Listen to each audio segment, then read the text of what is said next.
আমরা যেন figure caption বলবো।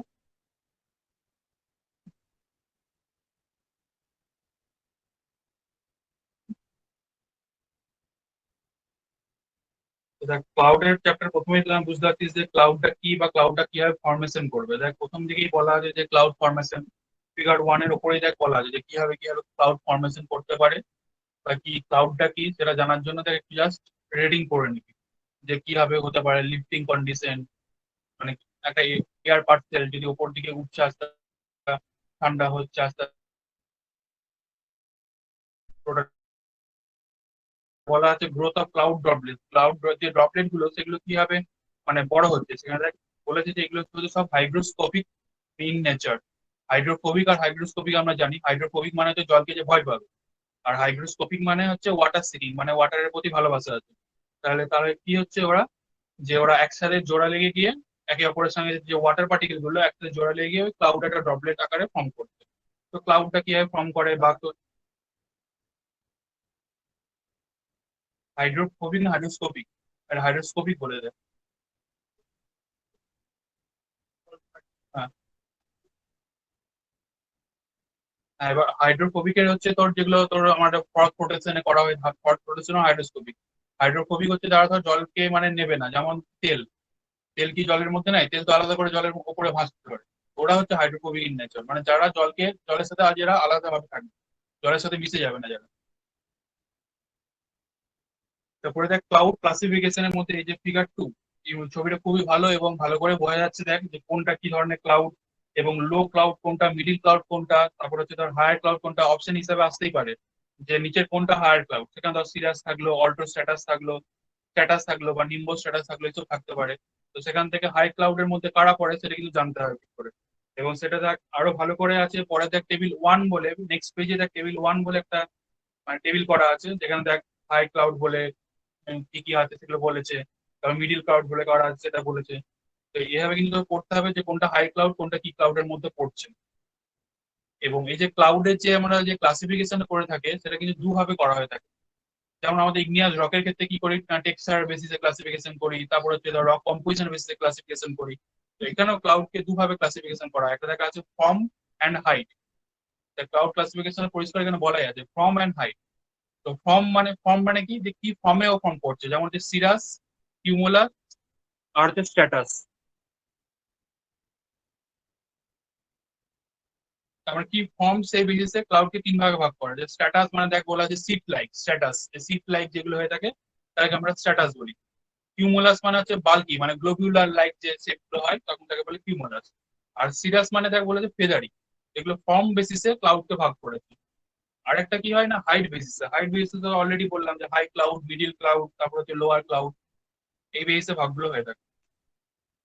তো এরপরে যেটা দেখ করতে হবে যে টেবিল ওয়ানটা দেখ ঠিকঠাক করে যদি পড়িস তাহলে দেখ বলা আছে যে যে কোন ক্লাউড থেকে আমরা হ্যালো পাই, এটা একবার কোশ্চেন এসেছিল। দেখ সিরো স্ট্যাটাস আছে দেখ, ওখানে দেখ বলা আছে produce hello around the sun and moon, এবং তার ছবিও দেখ ফিগার থ্রি বি তে দেওয়া আছে। সিরো স্ট্যাটাস ক্লাউডে কি হচ্ছে না একটা হ্যালো লাইক ফর্ম করছে, সেটা কিন্তু অন্য কোনো ক্লাউডে কিন্তু হয় না। ওই জন্য হ্যালো কোন ক্লাউড ফর্ম করে সেটা হচ্ছে সিরো স্ট্যাটাস ক্লাউড থেকে কোশ্চেন খুবই কম আসে। তাও তোরা যদি একবার ফিগার যেগুলো আছে সেই ক্ষেত্রে যদি পড়ে নিস তাহলে কিন্তু খুবই ইজি হবে, এবং তুই কম্পেয়ারও করতে পারবি যখন তোর আকাশের দিকে তাকাবি, এই বুঝতে পারবি কিমোলাস ক্লাউড না নিম্বো স্ট্যাটাস ক্লাউড, পরিষ্কার বুঝতে পারবি। জিরো স্ট্যাটাসটা হ্যালো ফর্ম করছে তার কারণে স্ট্যাটাস যেটা ওইখানে ওই বরফ পার্টিকেল গুলো থাকছে। এবার যেই তোর বরফ পার্টিকেল থাকবে তখন কি হবে, ওরা হ্যালো রিফ্লেকশন করবে। তারপর দেখ সিরো কিউমুলাস মানে যেটা এটা মানে যেখানে হচ্ছে ধর মানে গ্লোবুলার লাইক দেখ শেপ থাকে, যেখানে দেখ সিরো স্ট্যাটাস আর সিরো কিউমুলাসের মধ্যে ভালো মধ্যে পার্থক্য বুঝতে পারছিস। আর সিরাসটা দেখ মানে দেখ এখানে ফিগার ক্যাপশনের ফিগার থ্রিতে কিন্তু আমি জাস্ট ছবিগুলোকে নিয়ে বলছি, লেখাতে কি আছে সেগুলো একটু করে পড়ে নিতে হবে। তো সিরাস যেটা ফিগার ওয়ান থ্রি এতে দেখ সেটা বলেছে ফেদার লাইক, এখানে সুন্দর করে মানে ফেদার শেপ আছে, কোনো শেপ নেই কিন্তু। জিরো কিউমুলাস যেটা নিচে দেখ গ্লোবুলার লাইক শেপ, আর তারপরে সিরো স্ট্যাটাস দেখুন হচ্ছে তো হ্যালো লাইক শেপ, সেখানে কিন্তু সিরাসে একটা ফেদার লাইক শেপ আছে। ইম্পর্টেন্ট ক্লাউড হচ্ছে এই দুটো, এটা হচ্ছে ফিগার ফাইভ আর ফিগার সেভেন। ইম্পর্টেন্ট কারণ কি, কারণ হচ্ছে এখান থেকে বৃষ্টি হয়। ফিগার ফাইভ কারো যদি খুঁজে পেতে অসুবিধা হয় আমাকে কিন্তু বল। ফিগার ফাইভ আর্টিকেল 7, একটা হচ্ছে নিম্ব স্ট্যাটাস, আর একটা হচ্ছে কিমুলোনিম্বাস। নিম্ব স্ট্যাটাস যেটা, সেটা কিন্তু আমাদের হয়ে যায় কালবৈশাখী টাইমে দেখবি এরকম দেখতে পাচ্ছি নিম্ব স্ট্যাটাস। আর কিমুলোনিম্বাস, এটা যদি কখনো এটা যে ক্লাউড গুলো থাকে দেখবি অনেক উঁচু মতো হয়ে থাকে, বা এটা সব থেকে ভালো দেখা যায় যদি ফ্লাইটে যখন যাবি তখন যদি এরকম ক্লাউড থাকে খুব ভালো মতো দেখতে হবে, একদম বুঝতে হবে যে নিচ অব্দি ও পুরো ভার্টিক্যাল কালার অব্দি হয়ে যাবে। আর এই নিম্বো স্ট্যাটাস কিউমুলোনিম্বাস দুটোই কিন্তু থেকে কিন্তু বৃষ্টি হয়, এজন্য এই দুটো খুবই ইম্পর্টেন্ট।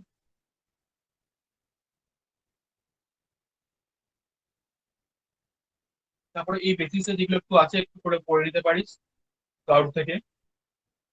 এবার নেক্সট দেখ টাইপস অফ ফগ। ফগটাও কিন্তু খুব ভালো করে পড়তে হয়, কখনো তেমন ভাবে আসেনি কিন্তু আসতেই পারে, কারণ এখান থেকে হিউজ অনেক কিছু তো থাকতে পারে। তো টাইপস অফ ফগের বেসিস দেখ একটা সুন্দর করে ভাগ করেছে যে রেডিয়েশন ফগ কাকে বলে, তারপর দেখ অ্যাডভেকশন ফগ অ্যান্ড আপস্লোপ ফগ। প্রত্যেকটা কিন্তু দেখ ডেফিনেশন প্রথম 3 থেকে 4 লাইনের মধ্যেই পেয়ে যাবে ডেফিনেশন গুলো। রেডিয়েশন ফগ কাকে বলে নাম শুনে বুঝতে পারছিস। তারপর অ্যাডভেকশন ফগ কাকে বলে, অ্যাডভেকশন মানে যখন কোনো ওয়ার্ম বা ওয়ার্ম যখন ওয়ার্ম এয়ার যখন হরাইজন্টাল মুভ করবে, যেটা আগে তুমি বলছো হরাইজন্টাল সার্ফেস যখন মুভ হরাইজন্টালি যখন মুভ করছে তখন সেটা হবে অ্যাডভেকশন। এরপরে দেখ আরেকটা ভাগ আছে দেখ ইভাপোরেশন ফগ। ইভাপোরেশন ফগের মধ্যে আছে কি না স্টিম ফগ আর হচ্ছে ফ্রন্টাল ফগ। আর প্রথমে যে ওরা 3টে ভাগে ভাগ করে নিয়েছে, যে একটা রেডিয়েশন ফগ, একটা হচ্ছে অ্যাডভেকশন ফগ, একটা হচ্ছে আপস্ট্রোক ফগ। প্রত্যেকেরই দেখবি ডেফিনেশন 4 থেকে 5 লাইনের মধ্যে পেয়ে যাবি। জাস্ট ডেফিনেশন গুলো পড়ে নিবি, পরে দেখবি বিভিন্ন টাইপ অফ এক্সাম্পল দিয়েছে।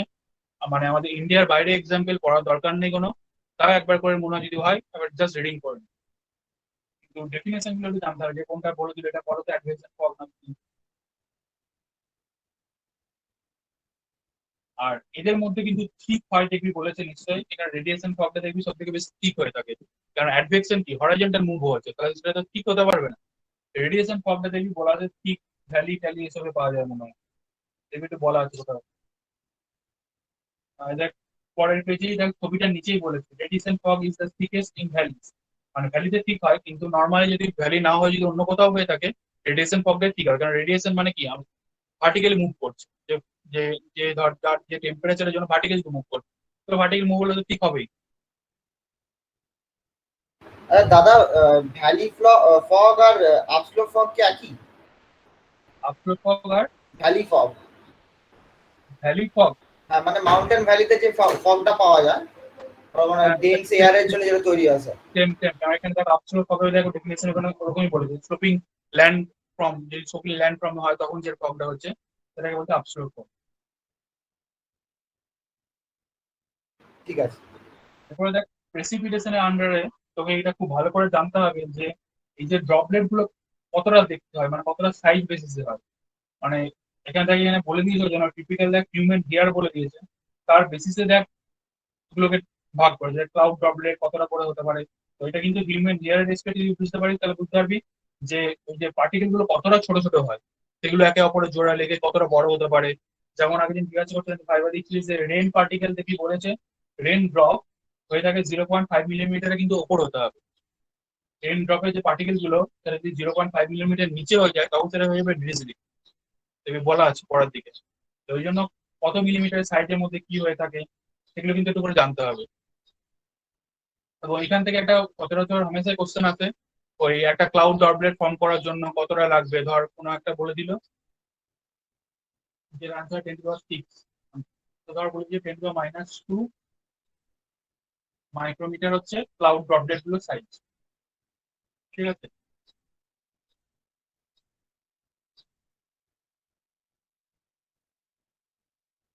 হ্যাঁ, রেডিয়াস।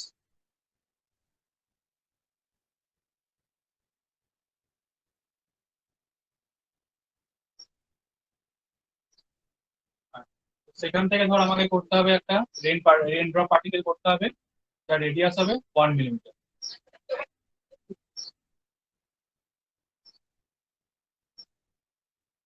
ক্লাউড ডটলেট গুলো সাইজ বলে দিল, রেডিয়াস বলে দিল 1 10⁻² মাইক্রোমিটার।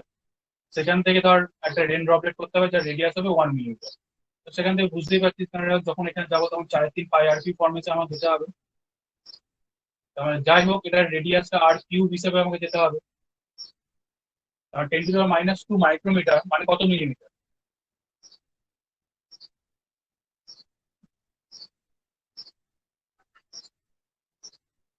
মাইক্রোমিটার বলতে হবে, ধর 10⁻⁸ হচ্ছে মিটার, তাই তো? তো আমার 10⁻⁵। আহ, দাদা বল। বলছি বোর্ডটা না দেখতে পাচ্ছি না, আরেকবার একটু রিপিট করবে এই জায়গাটা কি বললে? এটা বলছিলাম যে ক্লাউড ড্রপলেট, যেটা ক্লাউড ড্রপলেটের সাইজ হচ্ছে তার 10⁻² মাইক্রোমিটার। এই ক্লাউড ড্রপলেট গুলো মিলে তো একটা রেন ড্রপলেট ফর্ম করে। তো এই রেন ড্রপের সাইজ ধরা আছে বলেছে 1 মিলিমিটার। সেটার জন্য কতগুলো আমাকে ক্লাউড ড্রপলেট লাগবে? দাদা এগুলো সব রেডিয়াস তো? রেডিয়াস।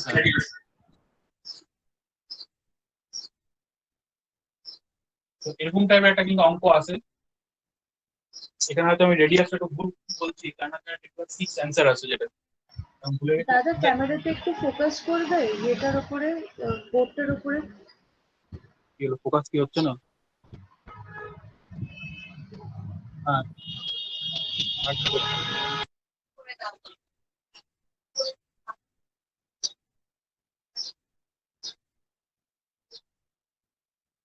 এখানে জুম করলে তো হবে না, ওদের তো এটাই থাকবে।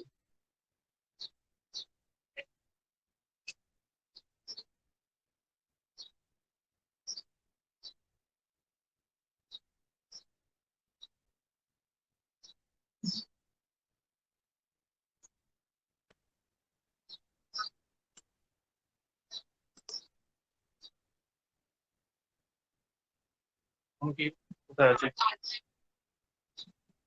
নিচে নামিয়ে দেবো তাহলে।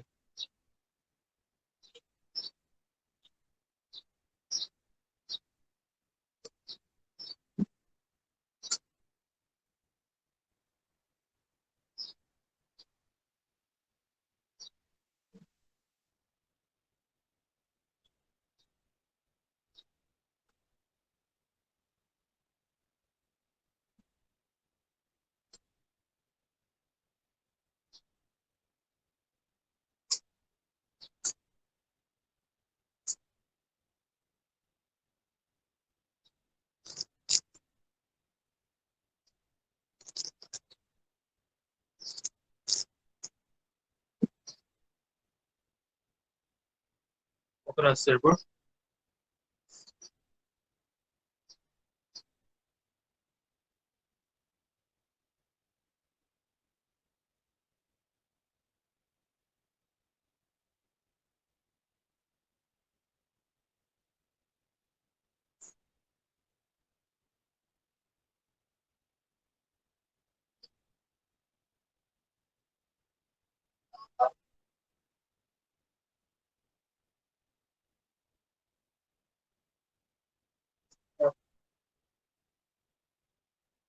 কত কি আসছে?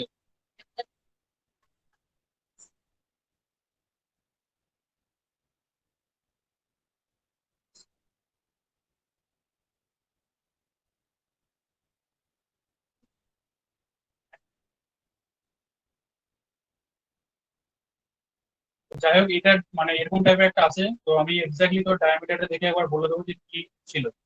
জেনারেলি তোকে যে ফর্মুলাটা যেটা বলছিলাম, যে 4/3 πr কিউব, মানে এখানে তোকে যাই করতে হবে রেডিয়াসটার, মানে রেডিয়াসের কিন্তু 3 করে তোকে কাজটা করতে হবে। তো যখন আমি নেটের কোশ্চেন গুলো আলোচনা করবো তখন অঙ্কটা আসবে, তো তখন একবার আমি বলে দেবো। জাস্ট একটা ধারণার জন্য আমি বললাম যে ধর বলে দিয়েছে ক্লাউড পার্টিকেলটা ধর রেডিয়াস এরকম একটা বলে দিয়েছে, সেখান থেকে একটা রেন ড্রপ করতে হবে যার রেডিয়াস হবে এটা। তার মানে কি, এই ক্লাউড ড্রপলেট গুলোর প্রত্যেকটা মানে তোর এরিয়াটা মানে ভলিউমটা নিয়ে তোকে এত ভলিউম করতে হবে, সেটা মিলিয়ে তো ফর্ম করবে। কেন, তো কোনো এরিয়ার কোনো গল্প নেই। তার মানে তোকে এই যে ধর এই যে ক্লাউড ড্রপলেট, এটা থেকে হবে ধর 4/3 πr কিউব, মানে ওটা হচ্ছে ওর ভলিউম। সেই ভলিউম থেকে আমাকে এত ভলিউমে যেতে হবে, 1 মিলিমিটার যে রেডিয়াস বলেছে, এত ভলিউমে যেতে হবে। তারপর সেটা তখন তাকে মাল্টিপ্লাই করতে হবে সেটা দিয়ে। তো এটা আমি এই অঙ্কটা একবার দেখিয়ে দেবো, যখন ধর নেটের কোশ্চেন আলোচনা করবো অঙ্কটা আসবে। তো এখানে যে প্রসঙ্গে বলছিলাম যে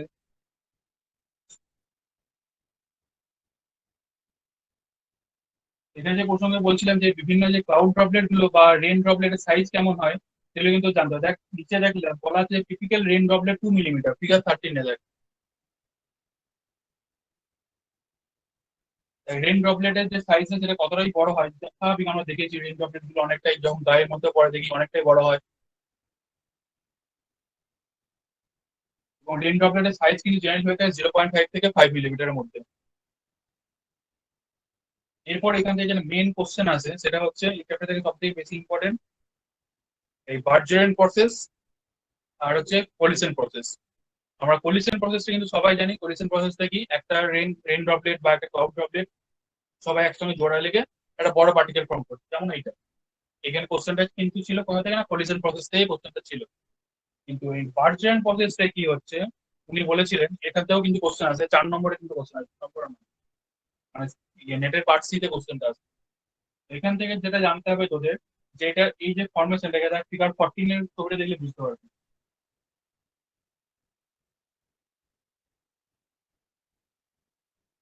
ফিগার 14 এ দেখ ছবিটা দেখ কি আছে। প্রথমে দেখ যে আইস ক্রিস্টালটা হয়েছে, সে আইস ক্রিস্টালটা দেখ ক্রমশ বড় হচ্ছে, এবং সাইমেলটেনিয়াসলি দেখ ক্লাউড ড্রপলেট যেগুলো সেগুলো কিন্তু কি হচ্ছে না, ছোট হচ্ছে।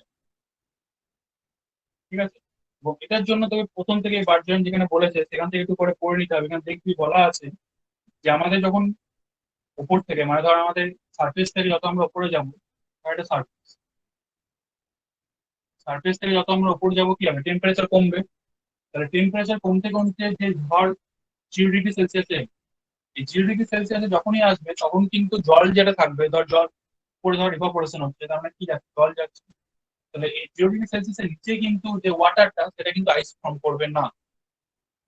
সেটা এখানে ক্লিয়ারলি বলা আছে যে 0 থেকে 0 টু -10 ডিগ্রি সেলসিয়াস জলটা কি থাকবে না, সুপার কুল্ড অবস্থায় থাকবে। এই -10 ডিগ্রি সেলসিয়াস, বা সাপোজ এখানে -10 ডিগ্রি সেলসিয়াস হলো, এরপরে -10 ডিগ্রি সেলসিয়াস থেকে দেখি বলা আছে -20 ডিগ্রি সেলসিয়াস। -10 থেকে যখন -20-র মধ্যে আসবে তখন কি হবে না, আইস সাথে সাথে কি থাকবে না, জল থাকবে।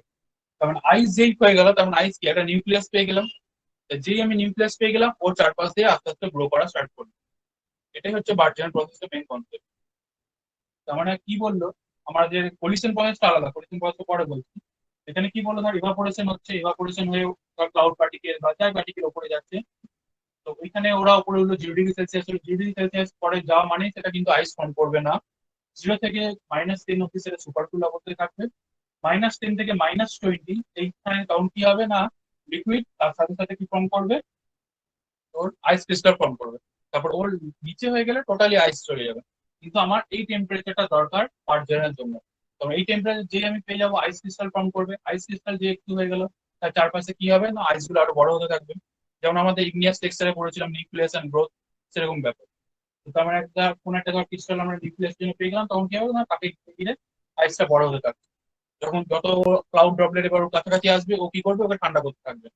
তখন কিন্তু আর কিছু আমার লাগবে না। তখন এমন নয় যে সাপোজ এই যে এটা হলো, ধর এখান থেকে টেম্পারেচার -15 ডিগ্রি সেলসিয়াস। ঠিক আছে, তার মানে এখানে কি আছে না, লিকুইড আছে আর আইস ড্রপলেট আছে। তাহলে যে আইস ড্রপলেট আছে তার মানে ওখানকার যে টেম্পারেচারটা অলরেডি সুপার কুলড অবস্থায় আছে। তো ওইখান থেকে যখন ও চারপাশে বরফটা কি হবে না, আস্তে আস্তে গ্রো করবে। এরপরে কি হবে, এই বরফটা ধর একটা থ্রেশহোল্ড ওয়েট আছে, সেই থ্রেশহোল্ড ওয়েটটা যেই ক্রস করে যাবে, সেই ও কি করবে না, ড্রপ করবে। আর যে ড্রপ করতে থাকবে মাঝখানে কোথায় 0 ডিগ্রি সেলসিয়াস আছে, সেখানে কি হবে, তারপর ও ধর বরফটা গড়ে গিয়ে জল আকারে। এবার যখন নিচেরও টেম্পারেচার কম, তখন কি হবে, বরফটা বরফ আকারেই পড়বে। তো এটা বলেছিল বার্জিয়ান, এবং এখানে দেখবি ভালো করেই বলা আছে। আর কলিশন প্রসেসটা কি হয়, কলিশন প্রসেস আমার 0 থেকে 10 এর মধ্যে না জল হবে না, ওটা সুপার কুল্ড অবস্থা হয়ে আসবে। এবার নামার সময় 0-র পরে জল হবে। দাদা, আর এই সারফেস টেম্পারেচারটা কম হচ্ছে কি করে, এইটা আমি বুঝিনি। নিচে মানে সার্ফেস টেম্পারেচার বললে কি, না, ধর নামবার সময় তুমি বললে না যে আবার এটা এই জায়গাটা কুল, নামার সময় কি হয়, তখন ধর এখানে আইস ক্রিস্টাল হয়ে গেল, ঠিক আছে, এখানটা -15 ডিগ্রি সেলসিয়াস। এবার ধর হ্যাঁ, আস্তে আস্তে ও তো 0 ডিগ্রি সেলসিয়াস এনকাউন্টার করবে। এই ধর 0 থেকে -10 অবস্থায় কিন্তু আইস কিন্তু আইসই থাকবে, তখন কিন্তু ও বলবে না, কারণ চারপাশে কিন্তু সুপার কুলড ওয়াটার আছে। যেই 0 ডিগ্রি সেলসিয়াস ক্রস করবে তখন থেকে ও আস্তে আস্তে বলতে থাকবে। তারপরেও বৃষ্টি আকারে পড়বে। এবার আমি যেটা বললাম, ধর এই 0 ডিগ্রি সেলসিয়াস যেটা টেম্পারেচার, সেটা ধর একদম আমাদের সার্ফেসের কাছে হতেই পারে, যেটা ধর আমাদের দার্জিলিং এর শীতের সময় 4 ডিগ্রি বা 7 ডিগ্রি সেলসিয়াস চলে যায়। তখন কি করবো, আমরা বরফ পাবো। এটাই বললাম, এই 0 ডিগ্রি সেলসিয়াস আমি এতটা দেখিয়েছি, এটা নর্মাল আমাদের কলকাতা বা আমাদের নর্মাল এই ট্রপিক্যাল রিজিয়নের এদের উপরে, যেটা ধর হিমালয় রিজিয়ন বা যেটা ধর আমাদের নর্থ নর্থ মানে নর্থের দিকে বা সাউথ পোলের দিকে, সেখানে তো 0 ডিগ্রি এখানে হবে না, 0 ডিগ্রি আরো নিচে হবে, তখন আমরা বরফ আকারে জিনিসটাকে পাবো। ঠিক আছে, হ্যাঁ। হেলস্টর্ম তো দুটোর জন্য হতে পারে। দাদা তাহলে মানে যখন মানে নিচের প্রসেসটার সময় 0 ডিগ্রি সেলসিয়াস ছুলে তাহলে বরফ এক্সিস্ট করবে, মানে সুপার কুল স্টেটে ওটা ফিরবে না। তখন না না, তখন তো ফিরবে। মানে সুপার কুল তো ধর এখানে যেটা বরফ আছে, আমি কি বললাম যে যদি -10 degree Celsius super cool weather, কিন্তু এখানে এমন নয় যে এই যে বরফটা এখানে আসার সাথে সাথে কিন্তু গলে যাবে, তো গলবে না। কারণ হচ্ছে বরফ গলে কখন, আমরা জানি 0 ডিগ্রি সেলসিয়াস। তো 0 ডিগ্রি সেলসিয়াস যদি না আসলে কোনো মতে কিছুই বলবে না 0 ডিগ্রি সেলসিয়াস। এবার ওকে এটা দেখতে হবে যে 0 ডিগ্রি সেলসিয়াস যেটা বলছি সেটা কোথায় আছে। আমাদের বিভিন্ন দাদা তাহলে বরফের সাইজটা সেই -20 থেকে 0 ডিগ্রি অব্দি পুরো কনস্ট্যান্ট একই সাইজ মেনটেন করবে তো? কনস্ট্যান্ট একই সাইজ থাকবে, Okay. এবং যত ক্লাউড ড্রপলেট থাকবে ওর কাছাকাছি, এবং ক্লাউড ড্রপলেট কোথায় থাকার বেশি চান্স, নিচের দিকে বেশি থাকার চান্স। ওপর দিকে তো ক্লাউড ড্রপলেট থাকবে না, ক্লাউড ড্রপলেট কোথায় থাকবে, নিচের দিকে থাকবে। ওখানে দেখ যত আমরা নিচের দিকে যাচ্ছে আইস সাইজটা ভেদা কমবে না, বাড়তে পারে। কারণ হচ্ছে এতটা অব্দিও কিন্তু আমার ক্লাউড ড্রপলেট আমি পাচ্ছি। এবার এই 0 ডিগ্রি আসার সাথে সাথে ক্লাউড ড্রপলেটের পরিমাণ হয়তো বাড়বে, কিন্তু সাথে সাথে আবার বরফটাও বলতে থাকবে। ক্লাউড ড্রপলেট গুলো তো এখানে তো লিকুইড অবস্থায় চলে এসেছে, এখানে তো ক্লাউড ড্রপলেট আর নেই। ক্লাউড ড্রপলেট যা আছে ধর এখানে আছে, বা 0 ডিগ্রি কাছাকাছি এখানে আছে। তো জেনারেলি যত নিচে আসবে ওর সাইজটা বাড়া উচিত আপ টু 0 ডিগ্রি সেলসিয়াস। এবারে কেমন কতটা ক্লাউড আছে বা কি ক্লাউড ড্রপলেট কতটা আছে তার উপর ডিপেন্ড করছে এই আইস ক্রিস্টাল কতটা গ্রো করবে বা কতটা বড় হবে।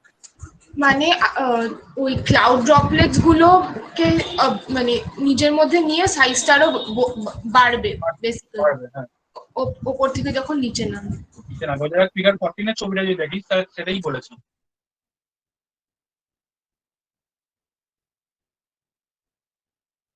আর পলিউশনটা কি, পলিউশনটা আমরা ছোটবেলা থেকে সবসময় পড়েছি। পলিউশন মানে হচ্ছে ধর একটা বৃষ্টি পার্টিকেল আছে, ধর একটা ক্লাউড পার্টিকেল আছে আর একটা ক্লাউড পার্টিকেল আছে, এরা সবসময় একসাথে লেগে একটা বড় পার্টিকেল ফর্ম করবে। যেই বড় পার্টিকেলটার থ্রেশহোল্ড ওয়েটের থেকে বেশি হয়ে যাচ্ছে, সে কি করছে না নিচের দিকে আসতে পারছে। এবং এটাও বরফ হয়ে যায় কখন, এখানে কিন্তু ওরকম কোনো বরফের গল্প বলেনি।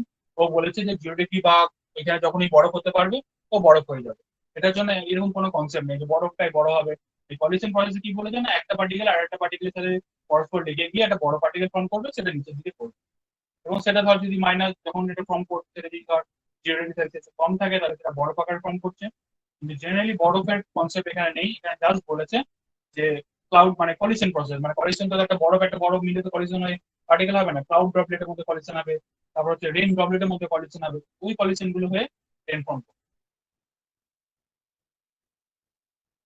দাদা আমার আরেকটা প্রশ্ন আছে বার্জিয়ান প্রসেসটা নিয়ে।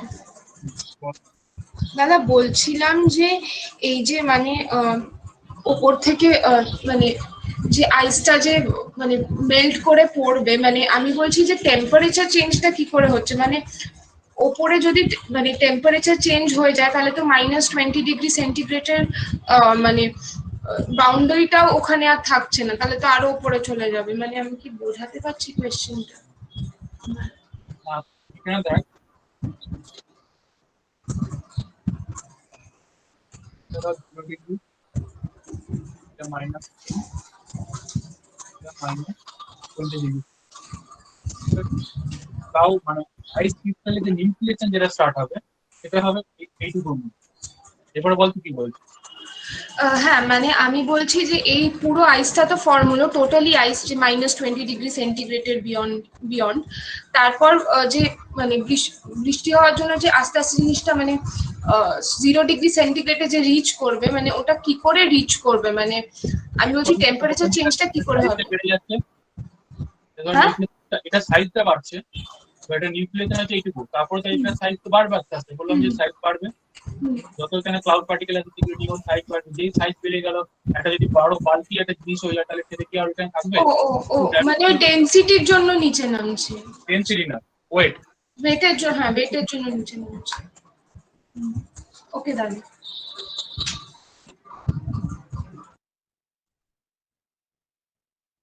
ফিগার 14 পরে ফিগার 15 খুব ইম্পর্টেন্ট, এবং এখান থেকে কোশ্চেন এসেছিল। এটা অনেকে অমিট করে যায়, বলেছিল যে রেন ড্রপলেট দেখতে কেমন হয়, বিভিন্ন ছবি এঁকে দিয়েছিল, এবং রেন ড্রপলেট দেখতে অনেকেই করে এসেছিল এরকম দেখতে হয়।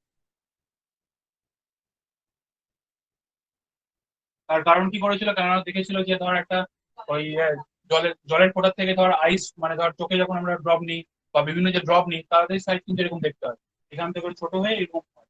রেন ড্রপলেট কিন্তু এরকম দেখতে হয় না। রেন ড্রপলেটের দেখ সাইজ টিপিক্যালি বলে দিয়েছে একটা ইলিপসয়েডের লাইক শেপ হবে, এবং জেনারেলি এটা ক্রিসেন্ট লাইক শেপ হবে। তার কারণ কি, এখানে ফিক্সেন্ট ফিক্সেন্ট থাকছে, এখানে একটা ফিক্সেন্ট পড়ছে, ওই জন্য দেখতে হয় এরকম। রেন ড্রপলেট কিন্তু এরকম দেখতে হয় না। ছবি তুলে দিয়েছিল পরিষ্কার যে রেন ড্রপলেটের সাইজ দেখতে কেমন হয়।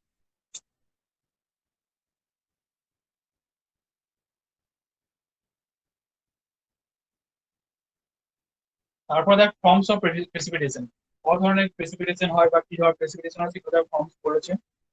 সেখানে দেখ প্রত্যেকটা দেখ ছবিগুলো আছে এবং তাদের গ্রাফের টেম্পারেচারের যে গ্রাফটা সেটা কিন্তু দেখতে হয় ভালো করে। দেখ প্রথমে দেখাচ্ছে রেন, যেটা বলছিলাম দেখ 0°C দেখ ওপরে, এখানে দেখ করে বলেছে যেটা বলতে চাইছিলাম, এখানে দেখ বলে দেখ 0°C যখন রেন বলেছে তখন 0°C আমি যেরকম ছবি এঁকেছি সেরকম। কারণ রেন হতে গেলে তো আমাকে নিচের টেম্পারেচার তো বাড়তেই হবে, নাহলে রেন ফর্ম করবে কি করে। তাই কি হয়েছে দেখ গ্রাফটা যেটা আছে, এটা সাপোজ 0°C গ্রাফ, মানে 0°C লাইন, গ্রাফটা কি হয়েছে দেখ এরকম একটা হয়েছে, মানে বোঝা যাচ্ছে কি মাঝখানে কোথাও একটা 0°C, যত আমি নিচে আসছি তত টেম্পারেচার আসছে, এবং গড় এভারেজ টেম্পারেচার কত হয়, +15°C। এটা টেম্পারেচার, কোনটা ওয়াই অ্যাক্সিস ডেপথ মানে হাইট, এই বরাবর হাইট আর এই বরাবর টেম্পারেচার। এটা হচ্ছে রেনের জন্য। তার মানে কি বলতে চাইছে দেখ, রেনে যেটা বলতে চাইছে উপরে টেম্পারেচার কম থাকে, আস্তে আস্তে 0°C কোথাও একটা অ্যাটেন্ড করে, তারপরে বাড়বে। 0°C যদি এই সার্ভিস যদি নাই থাকে তাহলে তো রেন ফর্ম করবে না। পাশেরটাই দেখ স্নো আছে, তাহলে স্নো কখন হবে, এই যে 0°C যখন নিচে চলে আসবে। মানে সাপোজ ধর আমি এই যে ছবিটাতেই ধর এইখানে আমার সার্ফেস তৈরি হবে, এই লেভেলে যদি আমার সার্ফেস হয়ে যায় তাহলে সেটা স্নো হয়ে যাবে, সেম জিনিস।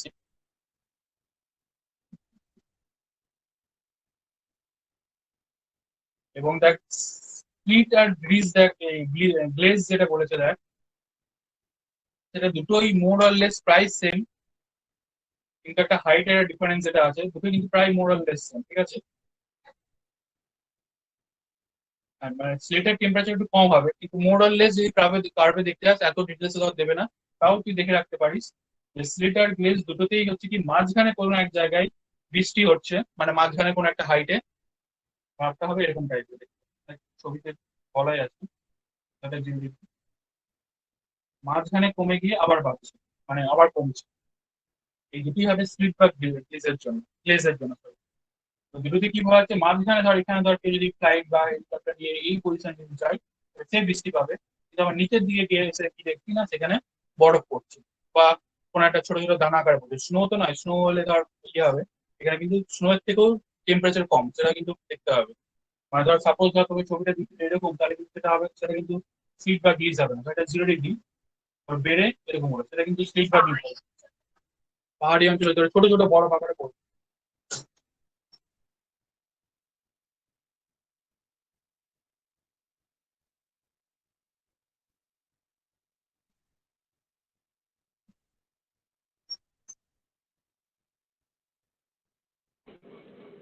একবার এই টেম্পারেচার প্রোফাইলের জিনিসটা বলো না, একটু অসুবিধা হলো, মানে শুনতে sound টা পাচ্ছেন তো ঠিক কথা বল। আসছিল না কেটে। হ্যাঁ বলছি একটু ঠিকঠাক শুনতে পাচ্ছিলাম না, টেম্পারেচার মনে প্রোফাইলটা আসছে না একবার তোর কথা। বোঝাও না, এই জিনিসটা একটু প্রবলেম হয়। শুনতে পাচ্ছো? আর একটু জোরে বল। হ্যাঁ বলছি এই টেম্পারেচার প্রোফাইলটা আর একটু বোঝাও না, তোমার কথাটা ক্লিয়ার ছিল না। ঠিক আছে আরেকবার।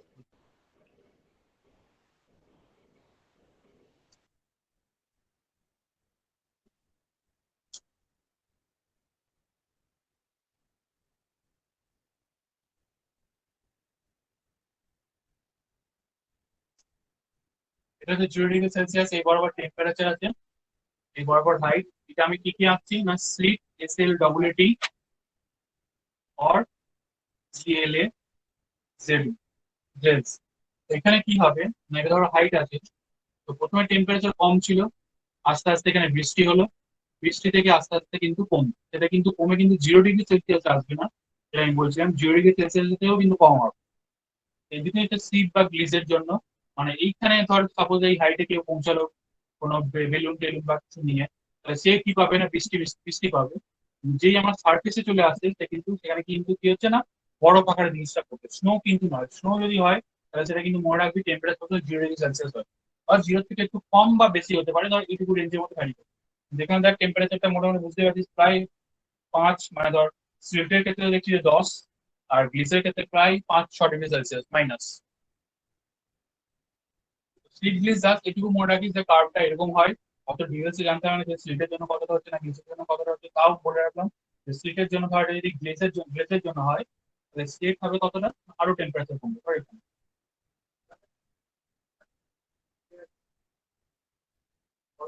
দাদা বলছি এরকম একটা যদি গ্রাফ দিয়ে আমাদের মানে বলে যে অপশনে যদি দুটোই থাকে স্লিট আর গ্লেস, তাহলে মানে ডিফারেন্সিয়েট তখন তখন তোকে টেম্পারেচার দেখতে হবে, সেটাই বললাম।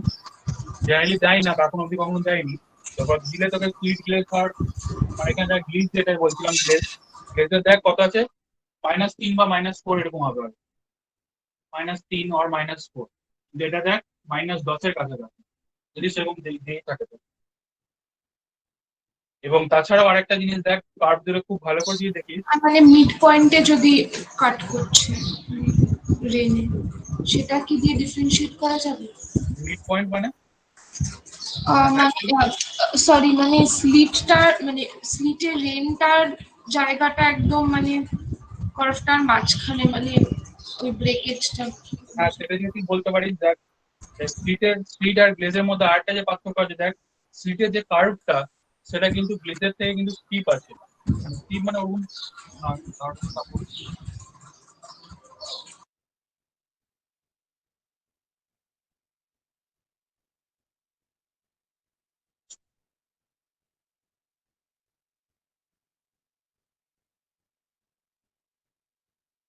কার্ভ কিন্তু এরকম টাইপের আছে।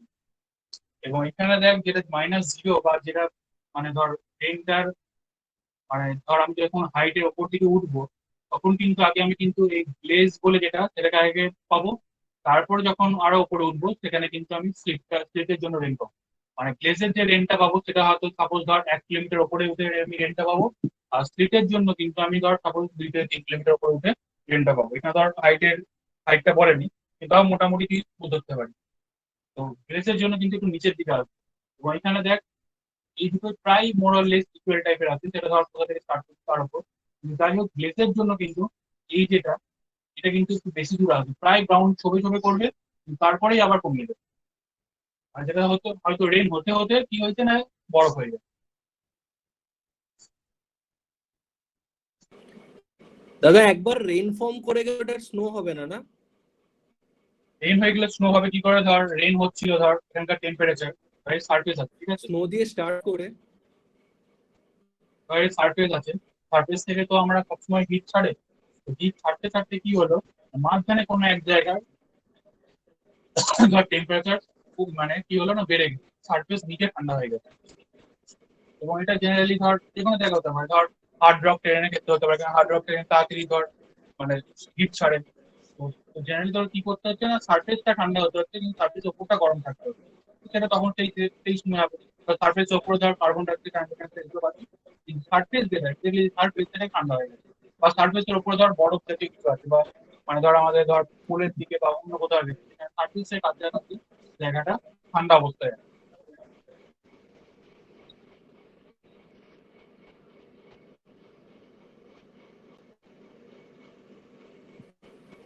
সার্ফেসের জায়গাটা ধর অনেক জায়গাতেই ঠান্ডা হয়েই থাকে, কারণ ধর কোনো জায়গায় ধর বরফ আছে বা কিছু একটা হয়েছে, যে সার্ফেসটা ঠান্ডা হয়ে গেছে, অ্যাটমসফিয়ার বা কিছু হতে পারে। তখন তোর কি হবে না, সার্ফেসটা ঠান্ডা আছে, মানে এখানে ধর উপরে ধর গরম আছে, তখন স্লিট বা গ্লেজ আকারে পাবো। যদি দেখি যে মানে জাস্ট সার্ফেসের উপরেই থেকেই টেম্পারেচারটা কমেছে, তখন সেটা গ্লেজ হবে। আর যদি দেখি যে এই সার্ফেসের যে টেম্পারেচার কমাটা, যেটা কমাটা অনেকটা জুড়ে হয়েছে, কারণ একটা ভার্টিক্যাল রেঞ্জ জুড়ে আছে, তখন সেটা কি পাবে না, স্লিট আকারে পড়বে। নেক্সট দেখ টেবিল 4 যেটা আছে, টেবিল 4 এ দেখ রেন, গ্রিজলি আর মিস্ট, এদের মধ্যে কিন্তু মেন যে পার্থক্যটা সেটা কিন্তু ড্রপলেটের পার্থক্য। রেনের ড্রপলেট পার্টিকেল বেশি, মানে ড্রপলেটের ডায়ামিটারটা বেশি হয়ে থাকে, তারপরে গ্রিজলি, তারপরে মিস্ট। তো ধর ইনক্রিজিং বা ডিক্রিজিং অর্ডার কোনো কারণে যদি দিয়ে থাকে তাহলে কি হবে, রেন, তারপর হবে তোর গ্রিজলি,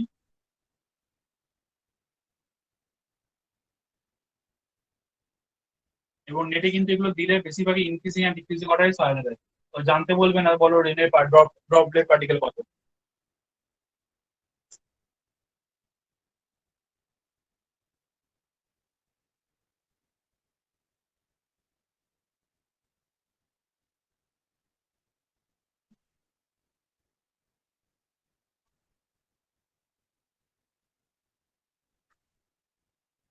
ফর্মস অফ প্রেসিপিটেশন থেকে এখন অব্দি আমি সেরকম কোশ্চেন দেখিনি, কিন্তু ধর জেনারেলি আসতেই পারে, মানে কবে কি দেবে সেটা তো বলা যাচ্ছে না। আর এই চ্যাপ্টার থেকে আর তেমন কিছু লাগবে না। মেন কিন্তু আমরা এই চ্যাপ্টার যেটা হলো যে প্রেসিপিটেশনের যে দুটো ভাগ সেটা মেন, রেন ড্রপলেটের সাইজটা, এই যে সাইজ দিয়েছিল, রেন ড্রপলেটের সাইজের ছবি আঁকে দিয়েছিল, তারপর রেন ড্রপলেটের সাইজ মানে ক্রিস্টালগুলোর সাইজ কেমন হয় কি হয়।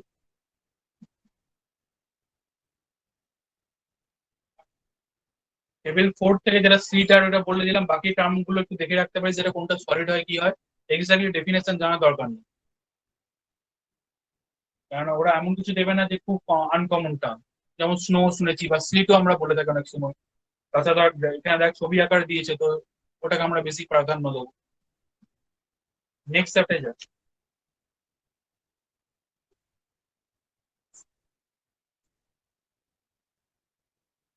আর কি ফর্ম হয় সেটা আসবে না তো, তুই ফর্মস অফ ক্লাউড জিজ্ঞাসা করছিস না, ফর্মস অফ ক্লাউডটা জানো তো, ফর্মস অফ রেনটাই বেশি ইম্পর্টেন্ট।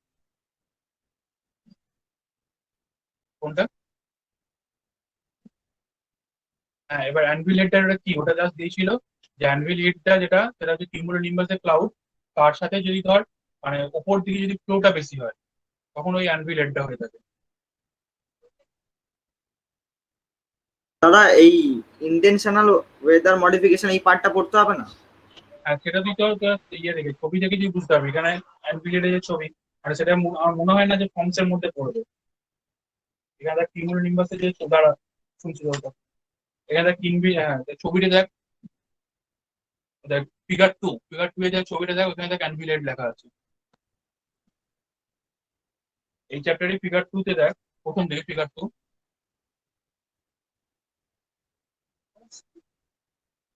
একটু পেজ নম্বরটা বলবে দাদা? পেজ নম্বর আমার সাথে তোর মিলবে না, তুই ধর ওই যে যেটা বলছি না forms of condensation of precipitation, page নম্বর কত রে? 155 বল। হ্যাঁ হ্যাঁ, ওয়েট বার 12 বার করবে তোর এই পরের যেটা হচ্ছে মাস, এই কি বলে জানো, এয়ার প্রেসার এন্ড উইন্ডো, এখানে আমরা তো আগে বলে দেবো। ওখানে দেখা যাচ্ছে অ্যানভিল হেড, উপরটা দেখ ওই কিউমুলোনিম্বাসের উপরে দেখ লেখা আছে অ্যানভিল হেড। অ্যানভিল হেড হচ্ছে কিউমুলোনিম্বাসের সাথেই অ্যাসোসিয়েটেড, তার কারণ কি না, এটা তো ভার্টিক্যালি হচ্ছে, তো ভার্টিক্যালি হয়ে ওরা ওরকম কেন হয়ে গেল, মানে ভার্টিক্যালি একটা কালাম আকার হচ্ছিল, তাহলে আবার উপরে ওরকম করে স্প্রেড করলো কেন? স্প্রেড করার কারণ হচ্ছে ওপরে একটা হায়ার জেট স্ট্রিম বা ওরকম কোনো একটা জাতীয় কিছু একটা এয়ার ফ্লো করে তখন, তার জন্য ওরকম একটা হয়ে থাকে। কেন ধর এখানে যখন কিউমুলোনিম্বাস ক্লাউড ফর্ম করছে তখন কি হচ্ছে, সব ভার্টিক্যালি মুভমেন্ট হচ্ছে। কিউমুলোনিম্বাস যখন ক্লাউড হচ্ছে তখন সব ভার্টিক্যাল মুভমেন্ট হয়, তখন হরিজন্টাল মুভমেন্টটা কখন আসে? সবাই যদি এয়ারগুলো যদি উপরে উঠে যায় তাহলে এয়ারগুলো নামতেও তো হবে, তখন ওই যে ভার্টিক্যালি যে মুভমেন্টটা হচ্ছে মানে হরিজন্টাল যে মুভমেন্ট হয় তখন ওই অ্যানভিল ক্লাউডটা ফর্ম করে। এবং এটা পরের চ্যাপ্টারে দেখবি ওই ডাইভার্জ সাইক্লোনের চ্যাপ্টারে দেখবি আছে ডাইভার্জেন্ট কনভার্জেন্ট গ্রুপ বলে একটা আছে। যখন ডাইভার্জেন্ট হয়ে যাচ্ছে মানে ধর এই যে কিউমুলোনিম্বাসটা ফর্ম করছে ওটা সার্ফেস, আর এই বরাবর সবকিছু এয়ার গুলো উঠছে, এবার উঠে ওকে তো ছড়াতে হবে, যেই ওপরে উঠে আর ওর ওঠার ক্ষমতা নেই আর, তখন কি করবে, ও ছড়িয়ে যায়, ছড়িয়ে গিয়ে কি ফর্ম করে না, অ্যানভিল ক্লাউডটা ফর্ম করে।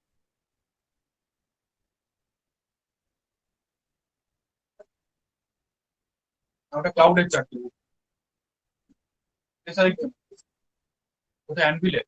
অ্যানভিলের জন্য হবে না, অ্যানভিলে যাওয়ার মানে তার আগে যাওয়ার হয়ে গেছে।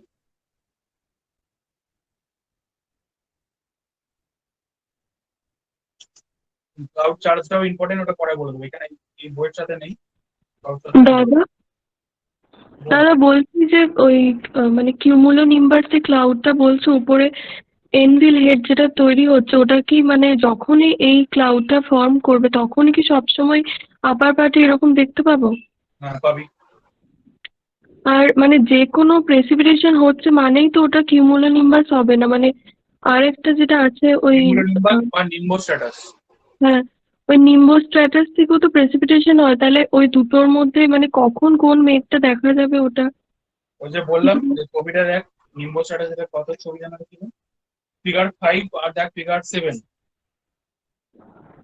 ফিগার 5টা দেখ পরিষ্কার আমরা দেখতে পাই কখন, যখন নরওয়েস্টার হয়, মানে কালবৈশাখী যখন হয়, মানে বর্ষাকালে বেসিক্যালি এই মেঘটা আমরা দেখতে পাই। একদম ঘুটঘুটে কালো হয়ে যাচ্ছে, দেখেই বুঝতে পারবো কিউমুলো নিম্বাস নয়। ঘুটঘুটে কালো মেঘ থেকে যে বৃষ্টি হচ্ছে সেটা হচ্ছে নিম্বো হুম। স্ট্যাটাস। এবার আর কখন বলতে গেলে বলতে হবে যে নিম্বো মানে কিউমুলো নিম্বাসের জন্য বেশি ভার্টিক্যালি আপলিফ্ট লাগবে, নিম্বো স্ট্যাটাসটাদের জন্য অতটা লাগবে না। ছবিতে দেখ নিম্বো স্ট্যাটাসটা বলেছি লো অল্টিটিউড ক্লাউড, নিম্বো স্ট্যাটাস পরিষ্কার, তো যখনই নিম্বো স্ট্যাটাস আসবে সব একদম পুরো ঢেকে যাবে, একদম পুরো কালো হয়ে যায় জায়গাটা। আর কিউমুলো নিম্বাস যেটা, সেটা হচ্ছে ধর একটা পার্টিকেল মানে কোনো একটা স্থান বেসিসে হয়, সেটা হচ্ছে অনেকটা ভার্টিক্যাল। এমন না যে ধর বর্ষা এলো, সবসময় বর্ষা কিন্তু এই কিউমুলো নিম্বাস থেকে হয় না, বর্ষা কিন্তু নিম্বো স্ট্যাটাস থেকেই হয়। তাহলে ঝড়ের জন্য ধর অনেকটা ভার্টিক্যালি হয়ে আছে, ওই জন্য স্ট্যাটাস মানে এখানে বলেছে সিট লাইক। ঝড় হলে কি হবে, গোটা ক্লাউডটাকে ছড়িয়ে দেবে হরিজন্টালি, হুম। যেখানে কিউমুলো নিম্বাসে কিন্তু হরিজন্টালি ছড়াতে পারবে না।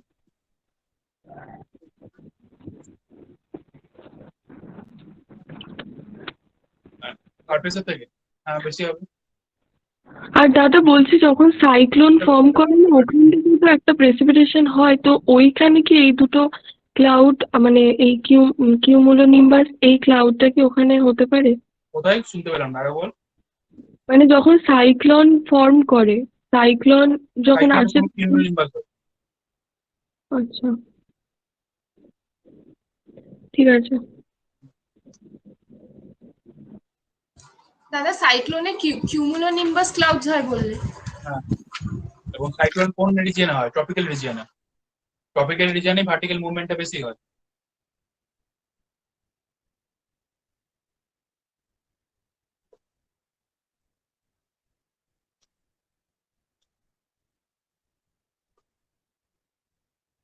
নেক্সট পরের চ্যাপ্টারটা ওটাও খুব important, air pressure and wind. আচ্ছা দাদা, মেজারমেন্ট অফ প্রেসিপিটেশন ওগুলো পড়বো না? মেজারমেন্ট অফ প্রেসিপিটেশন ওইখান থেকে অ্যাজ সাচ কোনো কোশ্চেন দেয় না, কিসে কি মেজারমেন্ট করা যায় এটা গেটে আসছে, সেটা তাও অঙ্ক টাইপের। প্রেসিপিটেশনের এটা ধর হাইড্রোজিওলজি আন্ডারে পড়ে যাচ্ছে, এটা যে অঙ্কগুলো দেয়, প্রেসিপিটেশন কোথায় কতটা হচ্ছে এরিয়ার বেসিসে, ধর রেন গজ দিয়ে যেমন ওটা সেই ওয়াটার শেডের অঙ্কগুলো, মানে সেগুলো তো আলাদা। ওয়াটার টেপ বা রেন গজের যে অঙ্কগুলো আছে, ধর এখানে বলেছে প্রেসিপিটেশন সেই। এতটা, এত এরিয়া জুড়ে সেখানকার এভারেজ টেম্পারেচার বলো কত বলো, এগুলো নেটেও আসতে পারে, কিন্তু মেজারমেন্ট কি হয় আমাদের জানার কোনো দরকার নেই।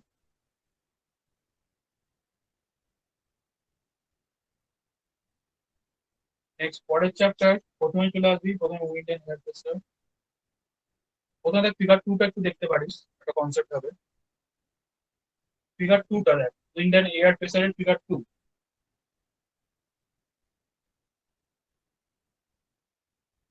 ফিগার 2তে দেখ দিয়েছে এগুলো হচ্ছে একটা করে কি বাবল বা ওয়াটার পার্টিকেল বা যাই বলবি, তার মানে আমরা নিচ থেকে যত উপরের দিকে যাচ্ছি ওয়াটার পার্টিকেল বা বাবেল ডেনসিটি কমতে থাকছে। এখানে এটুকু জানলেই হবে। নেক্সট ফিগার 7, ওটারই বড় আকারে বিভিন্ন জিনিসপত্র লেখা আছে। ফিগার 12 বলেছে দেখ যদি অল্টিটিউড 0 হয় তাহলে আমরা কত প্রেসার অনুভব করি, 1013 মিলিবার, আমরা সবাই জানি। ফিগার 7,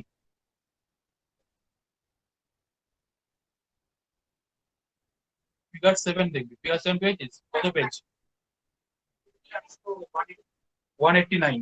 189, আচ্ছা 189 দেখ ফিগার 7। তো ওইখানে দেখ আমরা সবাই জানি যে জিরো অল্টিটিউড যেটা হয় মানে আমাদের পুরো সারফেসে প্রেসার হয়ে থাকে কত 1013 মিলিবার। এবার ওইখান থেকে যত আমরা উপর দিকে উঠি প্রেসার কি হয় না কমতে থাকে। কেন কমতে থাকে না দেখ এখানকার যে এয়ার মলিকিউলস বা ওয়াটার ড্রপলেট যাই বলবি সেগুলোর ডেন্সিটি কিন্তু কমতে থাকে। সাপোজ যদি ধর আমি 10 কিলোমিটার বা এখানে কোনো একটা লাইন কি আছে 7 কিলোমিটার, ধর আমি 7 কিলোমিটারের উপরে উঠে গেছি, এবারে যে গড় হাইট কত 8 কিলোমিটার প্রায়, তো 8 কিলোমিটার লাইন নেয় ধর 7 কিলোমিটার উঠে গেছে। যেই আমি 7 কিলোমিটার উপরে উঠবো সারফেস থেকে তাহলে দেখ তার প্রেসার হয়ে গেছে কত 400 মিলিবার। সারফেসে হচ্ছে 1013 মিলিবার। যেই আমি 7 কিলোমিটার উঠে গেছি কত হয়েছে 400 মিলিবার।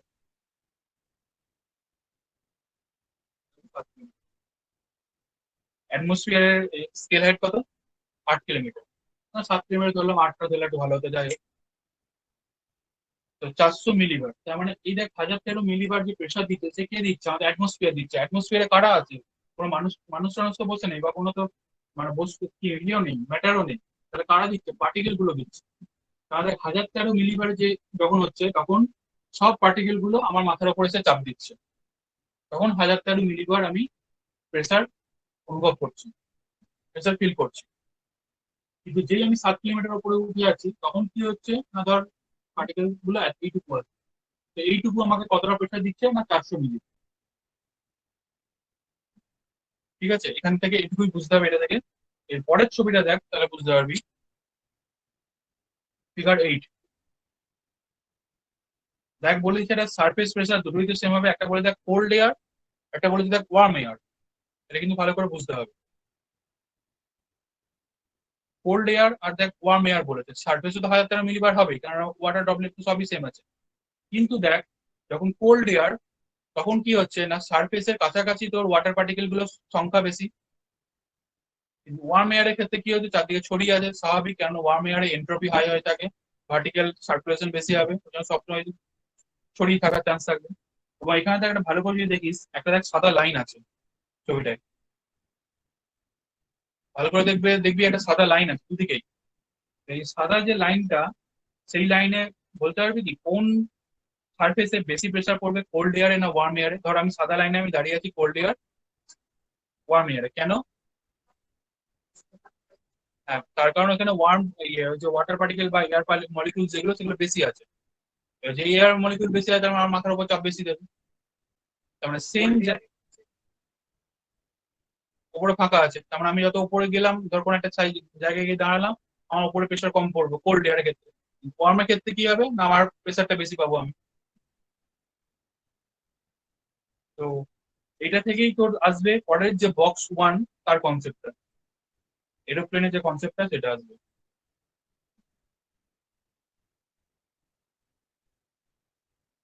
বক্স ওয়ানে কি বলেছে দেখ, মানে এই যে এরোপ্লেন ও তো কোনো ফিতে সবসময় নিচে ফেলে না, যেখান থেকে আমি দেখবো 2 কিলোমিটার 3 কিলোমিটার। ও কি করে প্রেসার মাপে, প্রেসার মেপে বলে যে আমি এত অল্টিটিউডে আছি। তাহলে কি হচ্ছে দেখ ওয়ার্মের ক্ষেত্রে 2 কিলোমিটারটা দেখ একটু বেশিতে হবে, বাঁ দিকের ছবিটা কিন্তু ঠিক আছে, বক্স ওয়ানের বাঁ দিকের ছবিটা দেখ,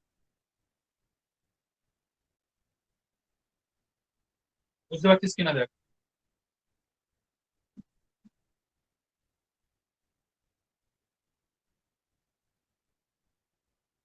হ্যাঁ, মানে আমি যেটা বলতে চাইলাম ধর এটা কোল্ড, আরেকবার বলবে? এটা ধর ওয়ার্ম,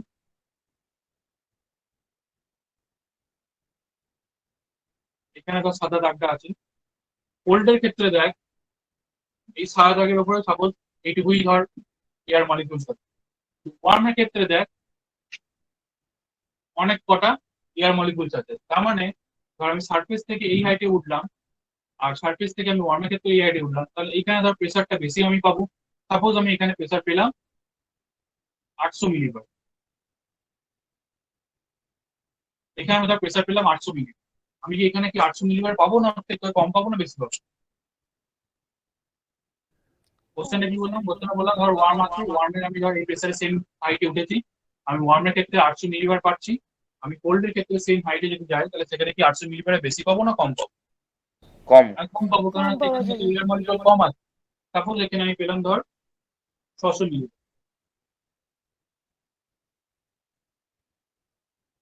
এটা তো বুঝতে অসুবিধা নেই।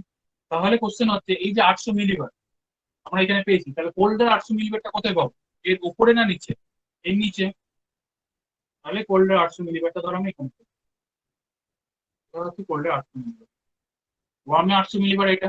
কারণ কোল্ডের ক্ষেত্রে সেম প্রেসার, ওয়ার্মের ক্ষেত্রে নিচে হচ্ছে, সেটাই দেখ বক্সে বলা আছে।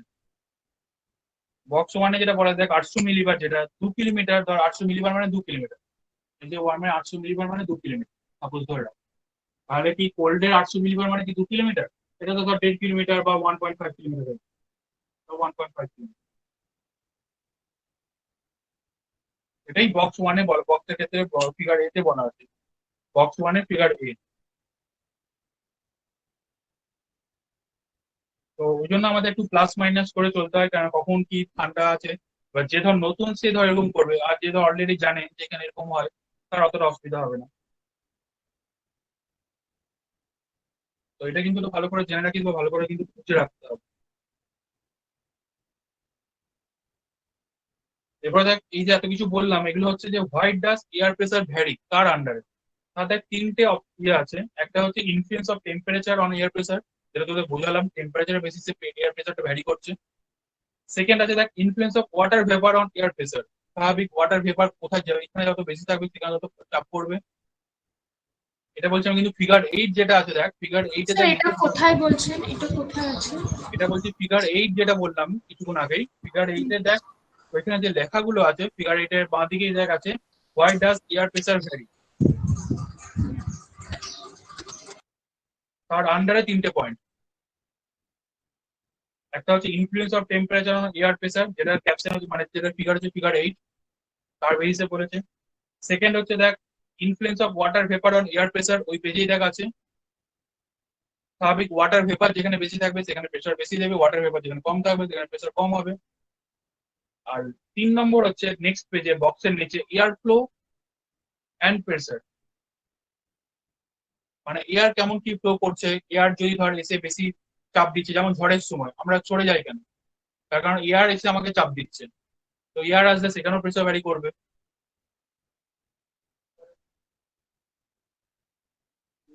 হ্যাঁ, তার মানে আমাকে তো এয়ার ফ্লোটা করতে হচ্ছে, কারণ এয়ার এসে কেন চাপ দিচ্ছে, কিন্তু তার জন্য কিন্তু আবার টেম্পারেচার থাকবে। তাহলে ওই জন্য মেন প্রথমে ওই জন্য বলছে টেম্পারেচার, তারপরে হচ্ছে ওয়াটার ভেপার। ওই জন্য টেম্পারেচার বেসিসেই দেখ এখানে ছবি আছে, বাকিগুলো বেসিসে কিন্তু অত ছবি টবি নেই। টেম্পারেচারটাই, টেম্পারেচার যদি বেশি থাকে সেখানে ওয়াটার ভেপার কম থাকবে, বেশি থাকবে তার উপর ডিপেন্ড করছে।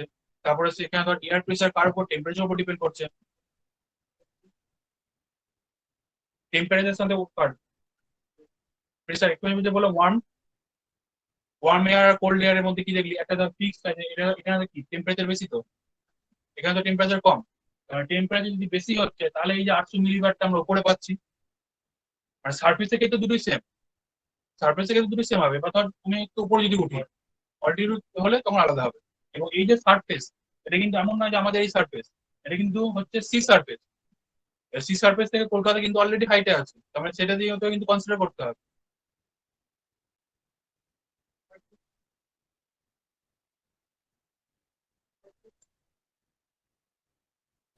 দাদা শুধু পুরোটাই কনভেকশন মধ্যে, তো এটা সাইক্লোনটা আছে, আমি বলছি সাইক্লোনটা পরে চেক করে দাদা বল। বলছি কি যে ওয়াটার ভেপার প্রেশারের ব্যাপারে বইতে একটা জিনিস দেখো, লাস্ট প্যারাগ্রাফে দেওয়া ছিল কি যে যেখানে ওয়াটার ভেপার বাড়বে ওখানে ইয়েটা প্রেশারটা কমে যাবে, ওরা ওটা ওখানে মলিকিউলার ওয়েটের বেসিসে বলেছে নাইট্রোজেন আর অক্সিজেন। কোনটা বল, মানে ওই ওয়াটার ভেপার অন এয়ার প্রেসারের লাস্ট লাইনটা ইন সামারিটা। তার দেখো তার উপরের প্যারাগ্রাফটাতেই দেওয়া আছে।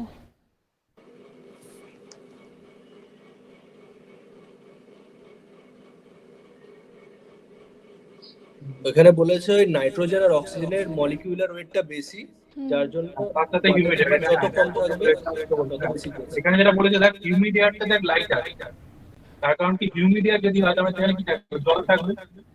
নাইট্রোজেন অক্সিজেন থাকে ছবি, যেখানে জলটাই থাকে জলের ওয়েটটা কতটা H2O, কারণ 16 আর 2 18, যেখানে অক্সিজেন কত 32 আর নাইট্রোজেন কত 28। হুম তার রেসপেক্টে যদি হিউমিড এয়ার হয়ে থাকে সেটা কিন্তু লাইটার হয়। হুম ঠিক তাহলে এখানে ওটা দাগ দেওয়া হচ্ছে, আমি এটা কমপ্লিট করে গেলাম, তো এটা একটু মনে রাখিস তুমি, ঠিক আছে? হুম তো ওই জন্য বলেছে দেখ humidity is lighter at a less than dry air,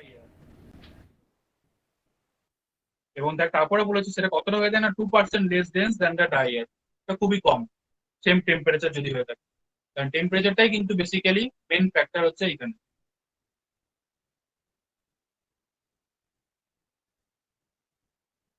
এবং দেখ সামারিটা একটু ভালো করে পড়ে নিবি, সামারিতে বলেছে দেখ cold dry air produce higher surface pressure than warm humid air.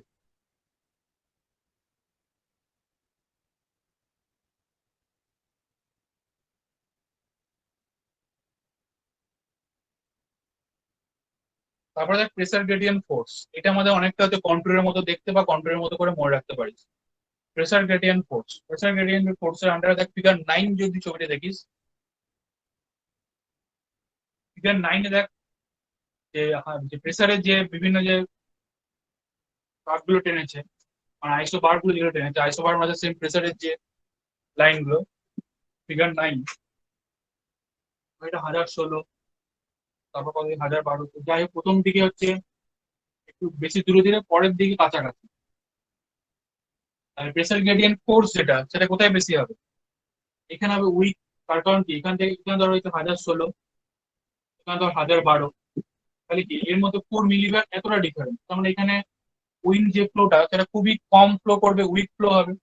কিন্তু এইখানে তার কাছাকাছি থাকার জন্য কি হবে না, প্রেসার গ্রেডিয়েন্ট ফোর্স বা উইন্ড যে ফ্লোটা হবে সেটা কিন্তু অনেক স্ট্রং হবে, স্ট্রং উইন্ড ফ্লো। কারণ সিম্পলি আমাদের কন্ট্রোল ক্ষেত্রে দেওয়া যায়, যদি কন্ট্রোল ফ্লো যদি ইকুয়ালি তাড়াতাড়ি যদি থাকে, মানে কাছাকাছি যদি থাকে, তখন কি হয় স্টিপ হয়। আর যদি দূরে দূরে থাকে তখন কি হয় না জেন্টেলি হয়ে যায়। এটা হরিজন্টাল মুভমেন্ট। না না, মানে এটা হচ্ছে 1016, 1012 এরকম করে আছে, সাপোজ এখানে কোনো একটা এরিয়া আছে, কোনো একটা এরিয়া আছে, এরিয়া এটা হচ্ছে ধর 1016 মিলিবারের লাইন,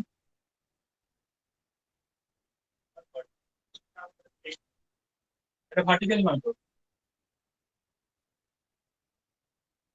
হ্যাঁ, উপর থেকে দেখছি ধর আমার এখানে তো 1016 মিলিবার আছে, ধর আমি 8 বিতে গেলাম 1012 মিলিবার, তাহলে 1016 থেকে 1012, এবার ধর আমার এখানে 1016, আমার ধর একটু পাশে পাশের ঘরে ধর 1012 মিলিবার, তাহলে কন্ট্রোল গুলো কাছাকাছি হচ্ছে, তাহলে এখানে গ্রেডিয়েন্টটা স্টিপ হবে।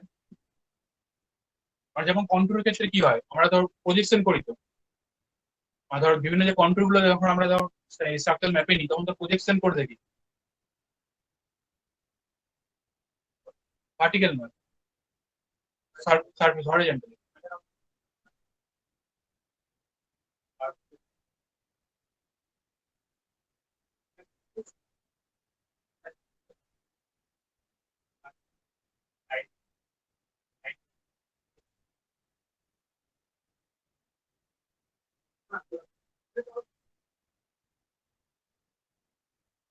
লাইনটা ধর এখানেই, ধর মানে 1016 মিলিবারে যেটা বলছি সেটা ধর এইখানেই, আর ধর আমার এখানে এই সার্ফেস 1016, এবার ধর এখান থেকে আমি যত উপরে উঠবো তত কমতে থাকবে। আবার এইটা যেটা করেছে এটা প্লেনের বেসিসে, মানে ধর আমি একটা অল্টিটিউড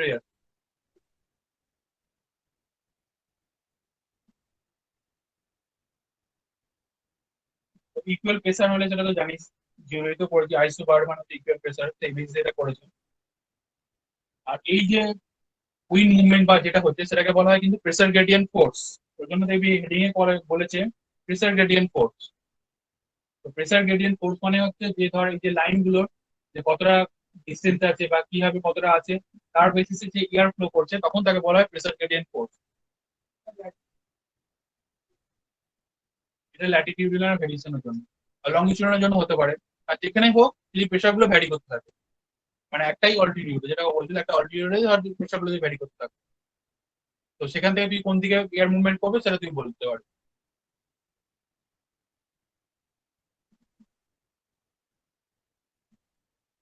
তারপরে দেখ ফিগার 11-এর ছবিটা দেখ,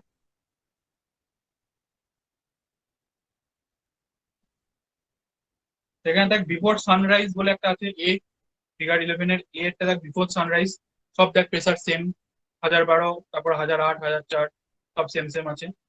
যেই সূর্য উঠলো তখন কি হতে থাকছে না ল্যান্ডটা গরম হতে থাকছে, আরো ধর সূর্য উঠেছে আরো ল্যান্ডটা গরম হতে থাকছে। তাহলে কি হলো, যখন ল্যান্ড গরম হয়ে গেল তাহলে সেখানে কি হবে, হাই প্রেসার, এদিকে দেখ হাই থাকছে এদিকে লো থাকছে, কারণ এখানে কি একটা না সার্কুলেশন হবে। ওই জন্য দেখ সি ব্রিজ যেটা বলে থাকি আমরা, স্থলবায়ু বা বাংলায় পড়ে যারা স্থলবায়ু বা সমুদ্র বায়ু, সেটা কখন হচ্ছে দেখ মিড আফটারনুন, মানে যখন কি হচ্ছে না ল্যান্ডটা গরম থাকছে কিন্তু সিটা ঠান্ডা আছে। ল্যান্ড গরম সি ঠান্ডা কখন হবে? বিকেল দিকে। বিকেল দিকে তো ল্যান্ড গরম সমুদ্র ঠান্ডা, মানে 12টা বা ধর ওই বিকেল দিকে 3টে 4টের সময় করে, তখন কি হবে ল্যান্ড গরম হয়ে যাবে, কারণ ল্যান্ডে তো রক আছে। আর সিতে যেহেতু ওয়াটার, ওর হচ্ছে ধর মানে ওই হিট ক্যাপাসিটি ওর বেশি হয়ে থাকে, ওই জন্য কনভেকশন চলবে বলে। আবার তারপর হচ্ছে আমাদের ল্যান্ডে আমরা জানি রক হচ্ছে ব্যাড কন্ডাক্টর। রক যদি ভালো কন্ডাক্টর হতো তাহলে আমরা দাঁড়িয়ে হাঁটা চলাও করতে পারতাম যদি ভালো কন্ডাক্টর হতো। তো রক ব্যাড কন্ডাক্টর সেটা আমরা জানি। সবকিছু মিলিয়ে কি হচ্ছে না সি ব্রিজ যেটা, সেটা হচ্ছে কি না মিড আফটারনুনের পর, মানে ওই 3টে 4টের পর থেকে ফর্ম করছে। সি ব্রিজ মানে কি, মানে এখানকার জন্য এই যে উইন্ড যে কোন দিক থেকে, মানে উইন্ডের যে মুভমেন্টের যে নামকরণ গুলো হয়, সেটা কিন্তু বারবার মনে রাখবি, যে দিক থেকে আসছে সেই বেসিসে কিন্তু নামকরণ হয়।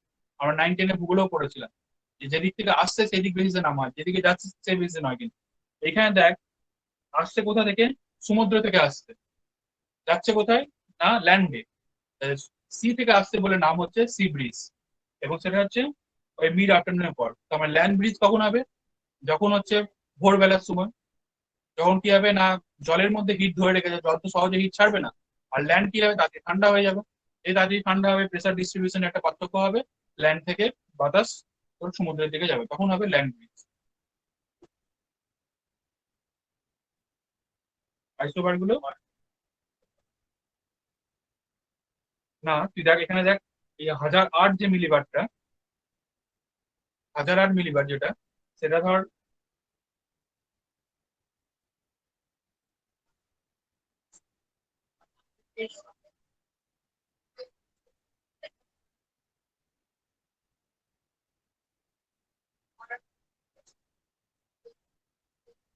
হ্যাঁ, কিন্তু সেটা কখন, সেটা সেটা হবে তোর সি অপশন যেটা সেখানে। কিন্তু বি অপশন যেটা, বিতে দেখ উপরে যেটা ফ্লোটা করছে, না না উপর থেকে যা যেটা মুভমেন্ট করছে, ওটা হচ্ছে কিন্তু সারফেস, মানে সি মানে উপরে, কিন্তু ওটা কিন্তু ল্যান্ড মানে সারফেসে মুভমেন্ট করছে না, সির ওপর লো প্রেসার।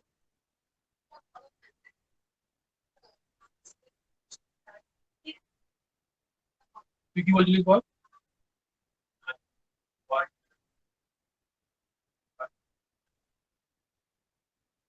হ্যাঁ, তারপর এখানে ক্ষেত্রে কি হচ্ছে,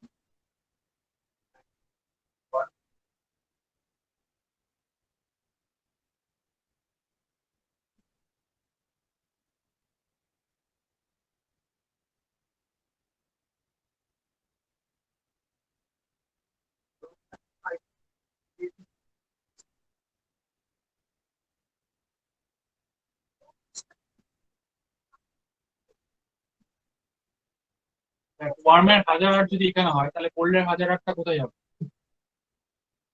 নিচে হওয়া উচিত, তাই তো?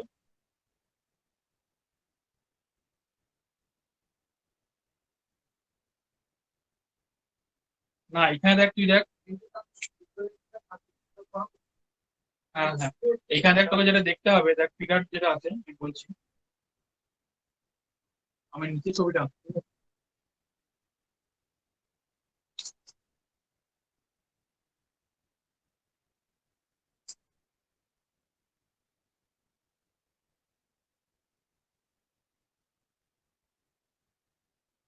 এখানে দেখ 1008 যেটা, সেটা দেখ এই বরাবর থ্রু করেছে। এবার 1008-এর সাথে দেখ এখানে যদি 1008 হয়, তাহলে করসপন্ডিং দেখ এখানে দেখ 1012 আছে, 1012 বা 1016 আছে। এবার আমি যেটা বলছিলাম সেটা ক্ষেত্রে এখানে যেটা তোকে দেখতে হবে, যে ওশেনের যে ভার্টিক্যাল কলম যেটা হবে, ধর ওশেনের যে ভার্টিক্যাল কলম স্টার্ট হচ্ছে কত থেকে, 1016 থেকে। দেখেন ওশেনের যেটা 1016, কারণ এখানে হাই প্রেসার জোন ক্রিয়েট হয়ে গেছে। এবং প্রথমে যেটা বি বলছে ক্যাপশন আছে, শর্টলি আফটার সানরাইজ, সেক্ষেত্রে কি হচ্ছে দেখ হাই থেকে লো এর দিকে অলরেডি এয়ার যাওয়া স্টার্ট করেছে। এয়ার যাওয়া স্টার্ট করেছে বলে এখানে কিন্তু কলমের কিন্তু অলরেডি এয়ার এদিকে চলে এসছে, উপর বরাবর অলরেডি কিন্তু এয়ার এদিকে চলে এসেছে। যে এয়ার মলিকুল গুলো এদিকে চলে এসছে, তখন কি হবে, এখানে কিন্তু অলরেডি বেশি প্রেসার করতে লেগেছে। যেখানে দেখ আমরা নর্মালি জানি 1013 অব্দি হয়ে থাকে, এখানে দেখ অলরেডি 1016 এনকাউন্টার করে গেছে। তার কারণ কি অলরেডি এখান থেকে উপর দিকে সার্ফেস, উপরের যে সার্ফেস এয়ারটা সে অলরেডি এখানে চলে এসেছে, মাথার উপর বসছে। তো ওই জন্যই ধর এখান থেকে সার্ফিসের যে কলামটা সেটা 1016 থেকে স্টার্ট হয়ে আস্তে আস্তে উপর দিকে কমছে। কিন্তু এখানে যেহেতু ধর উপর দিকে সব উঠে গেছে, এখানে ধর মানে এখানে শুধুমাত্র ওটার ক্ষেত্রে কিন্তু আমি কি করেছিলাম না, কোনো এয়ার কিন্তু মুভমেন্ট ধরিনি। ওল্ডার ওয়ার্মে যেটা তোকে দেখিয়েছিলাম সেখানে কিন্তু কোনো এয়ার মুভমেন্ট ধরিনি। এবার যেই তুই এয়ার মুভমেন্ট ধরতে লাগবি তখন কি হবে, এখানে অটোমেটিক তো কমতে থাকবে। মানে তখন ওটা আমি ক্লোজ সিস্টেম নিয়েছিলাম, এটাকে আমি ধরছি এই পুরোটা একটা ক্লোজ সিস্টেম।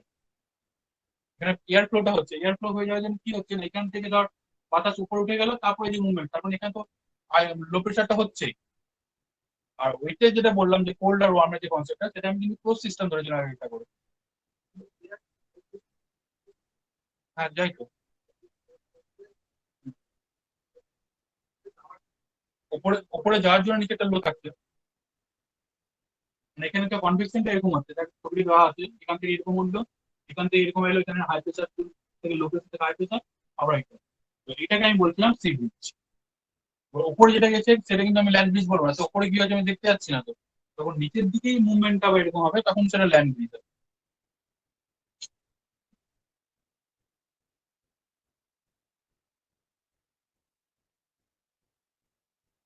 এরপরে দেখ এইটা কিন্তু আমরা কি কার আন্ডারে পড়ছি, ফ্যাক্টর অ্যাফেক্টিং উইং। তার আন্ডারে প্রথমে পড়লাম প্রেসার গ্রেডিয়েন্ট ফোর্স, নেক্সট পরেরটা আছে কোরিওলিস ফোর্স। এটা খুবই ইম্পর্টেন্ট। কোরিওলিস ফোর্সটা কি সেটা সবাই জানিস, যে আর্থের মুভমেন্টের জন্য এয়ারের একটা মুভমেন্ট হয়, ডিফ্লেকশন হয়, সেটা হচ্ছে নর্দার্ন হেমিস্ফিয়ার ডান দিকে আর সাউদার্ন হেমিস্ফিয়ারে বাঁ দিকে। যেমন ফিগার, কত ফিগার, ফিগার 13। ফিগার 13 দেখলে বুঝতে পারবি যে নর্দার্ন পোল থেকে, নর্দার্ন পোলে কি হচ্ছে, ধর হাই প্রেসার, ইকুয়েটরে লো প্রেসার। তাহলে সিম্পল দেখ এর যে ছবিটা, এর যে পিকচারটা দেখ, নন রোটেটিং বলে লেখা আছে যেটা, এর পিকচার দেখ, নর্থ পোল থেকে সিম্পল সোজা দেখ নিচে চলে আসছে, যে পোলে হচ্ছে high pressure, equator low pressure. কিন্তু তা হয় না, কারণ কি, মানে আর্থ তো মুভমেন্ট করছে।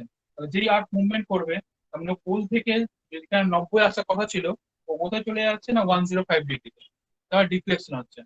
এবারে তোকে দেখতে হবে এটা কিন্তু ডান দিকে রিফ্লেকশন হচ্ছে। আমি ধর এইভাবে দেখলে হবে না, যেদিক থেকে মুভমেন্ট করছে সেই হিসাবে তোকে দেখতে হবে। তার ডান দিকে, তার ডান দিকে।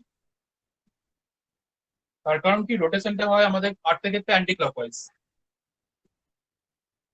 ক্লকওয়াইজ রোটেশন হলে অন্য কিছু হতো, যা হচ্ছে সেটা দিয়েও জানতে হবে। কারণ কি হলো না, যে আর্থ এই যে কোরিওলিস ফোর্স নর্দার্ন হেমিস্ফিয়ারে ডান দিকে মুভমেন্ট করছে, আর সাউদার্ন হেমিস্ফিয়ার হলে বাঁ দিকে মুভমেন্ট করছে।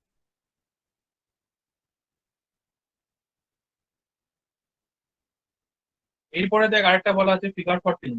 এটার আন্ডারে কিন্তু এখানে উপরে সবকিছু লেখা আছে, লেখাগুলো কিন্তু একটু পড়ে যাবে, সামারি গুলো কিন্তু ঠিকঠাক করে পড়তে হবে। আমি বইটাতে দেখবি দাগ টাগ দেওয়া আছে।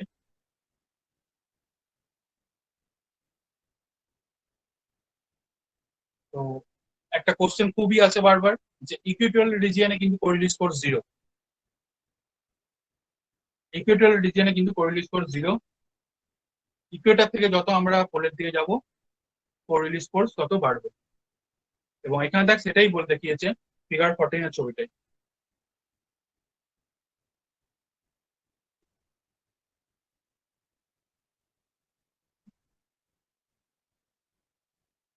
ফিগার 14 এর ছবিটা কিন্তু খুব ইম্পর্টেন্ট, এটা কিন্তু মনে রাখতে হবে, কারণ খুবই অনেক হামেশাই কোশ্চেন আছে যে কোরিওলিস ফোর্স 0 কোথায়, সেটা কিন্তু ইকুয়েটারে 90 ডিগ্রি, ম্যাক্সিমাম 90-তে। এবং ধর কোনো ধর ইনক্রিজিং ডিক্রিজিং অর্ডার সাজা দিল, তখনও কিন্তু তোকে দেখতে হবে। এবং ধর কোনো কারণে দিয়ে দিলো, সাপোজ ধর একটু কমপ্লিকেটেড করার জন্য ইনক্রিজিং বা ডিক্রিজিং অর্ডার সাজা ধর 0 ডিগ্রি থাকলো, আরেকটা দিক দিয়ে ধর 20 ডিগ্রি সাউথ, 30 ডিগ্রি নর্থ, তারপর ধর দিল 65 ডিগ্রি সাউথ আর 80 ডিগ্রি নর্থ। তাহলে সাউথ নর্থ থেকে কিন্তু ঘাবড়াস না, কারণ সাউথ মানে নর্থ, নর্থ মানে সাউথ এর ক্ষেত্রে। কারণ আমাকে সিম্পল এখানে দেওয়া হবে কোরিওলিস ফোর্স ডিক্রিজিং করি, এরকম হবে। নর্থ সাউথ নিয়ে ভাবনার কোনো দরকার নেই, যে আমি তো জানি নর্থ এরকম হয়, সাউথের একই হয়। বেসিক্যালি ইকুয়েটর থেকে যত পোলের দিকে যাব কোরিওলিস ফোর্স বাড়বে, আর কিছু না। এরপর লাস্ট যেটা, সেটা হচ্ছে ফ্রিকশন। স্বাভাবিক, আর্থের সার্ফেস দিয়ে যখন মুভমেন্ট করবে ফ্রিকশন তো থাকবেই। যদি রাগেড সার্ফেস হয় তাহলে সেখানে আরো বেশি ফ্রিকশন হবে। যদি ধর সার্ফেসটা যদি সুন্দর হয় তাহলে সেখানে ফ্রিকশন কম হবে। তো সেখানে ফ্রিকশনটাও একটা তোর রোল প্লে করে উইন্ডের মুভমেন্টের জন্য। তার মানে Coriolis force, pressure gradient force আর হচ্ছে ফ্রিকশন।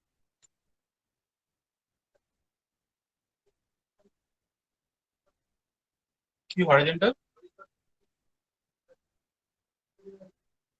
কারা প্রভাবিত হয়? হ্যাঁ, হয় না তো গ্র্যাভিটি সেন্ট্রিফিউগালে, গ্র্যাভিটির জন্য। হ্যাঁ, না, ওটা উইন্ডের যে হরাইজন্টাল যে মুভমেন্ট,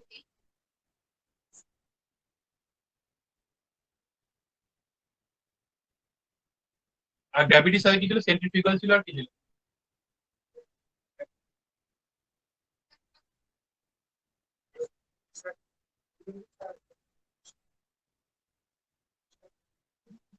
ওটা ঠিক করেছিল।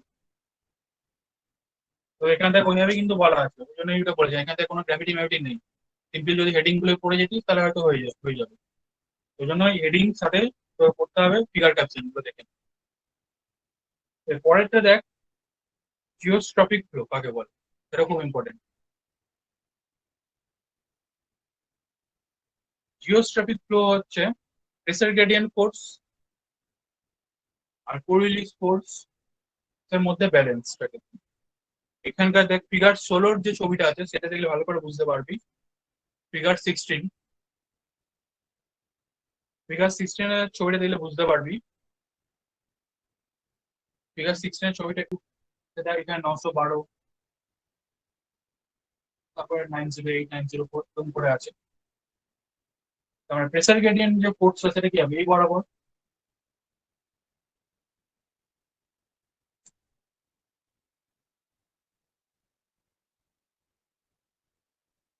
আর কোরিওলিস ফোর্সটা কি হবে? যেদিকে উইন্ড মুভ করছে তার ডান দিকে,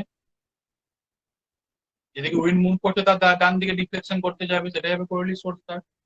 ওই জন্য তাই দেখ করিয়েছে, যেদিকে মুভমেন্টটা আছে তার সাথে দেখ কোরিওলিস ফোর্সটা আছে 90 করে।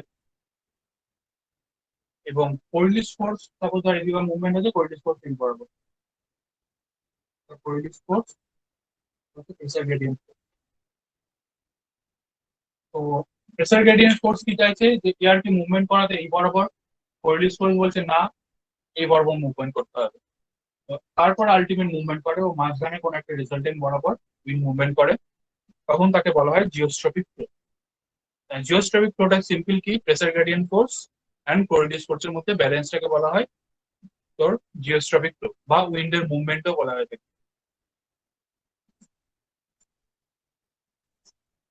হ্যাঁ,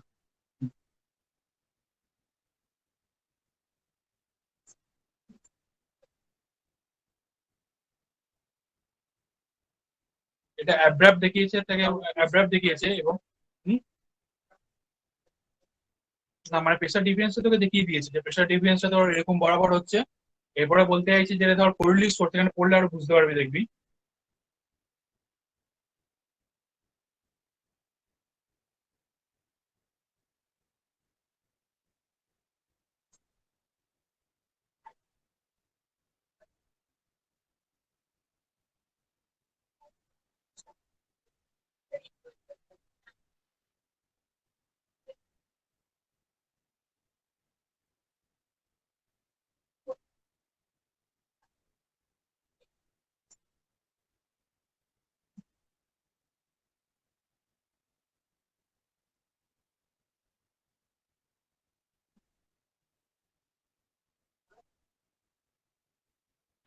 ছবিতে তো প্রত্যেকটা 90 ডিগ্রি দেখায়নি, মানে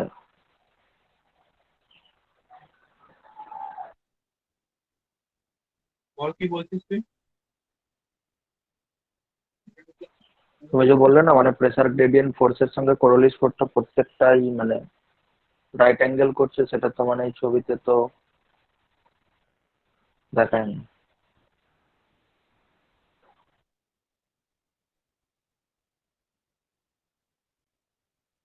এখানে আমার যেটুকু মনে হয় বলতে চাইছেন,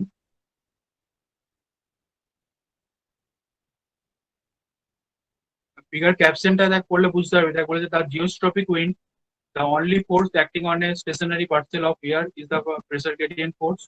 Once the air began to accelerate, the Coriolis force deflects the right the hemisphere. greater wind speed.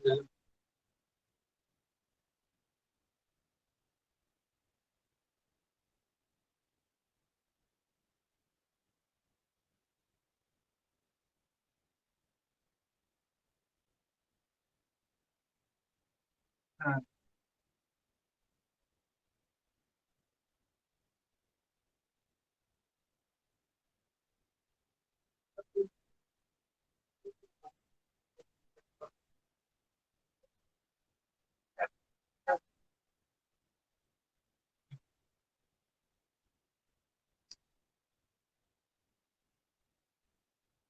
হ্যাঁ, তো এখানে আমার যেটুকু মনে হচ্ছে, দেখ এখানে দেখ প্রেসার গেট, মানে প্রথমত একটা আরেকটা জিনিস জানতে হবে যে কোরিওলিস ফোর্স কিন্তু মানে কোনো উইন্ড যদি না মুভমেন্ট করে তাহলে কিন্তু কোরিওলিস ফোর্স কিন্তু অ্যাক্ট করতে পারবে না।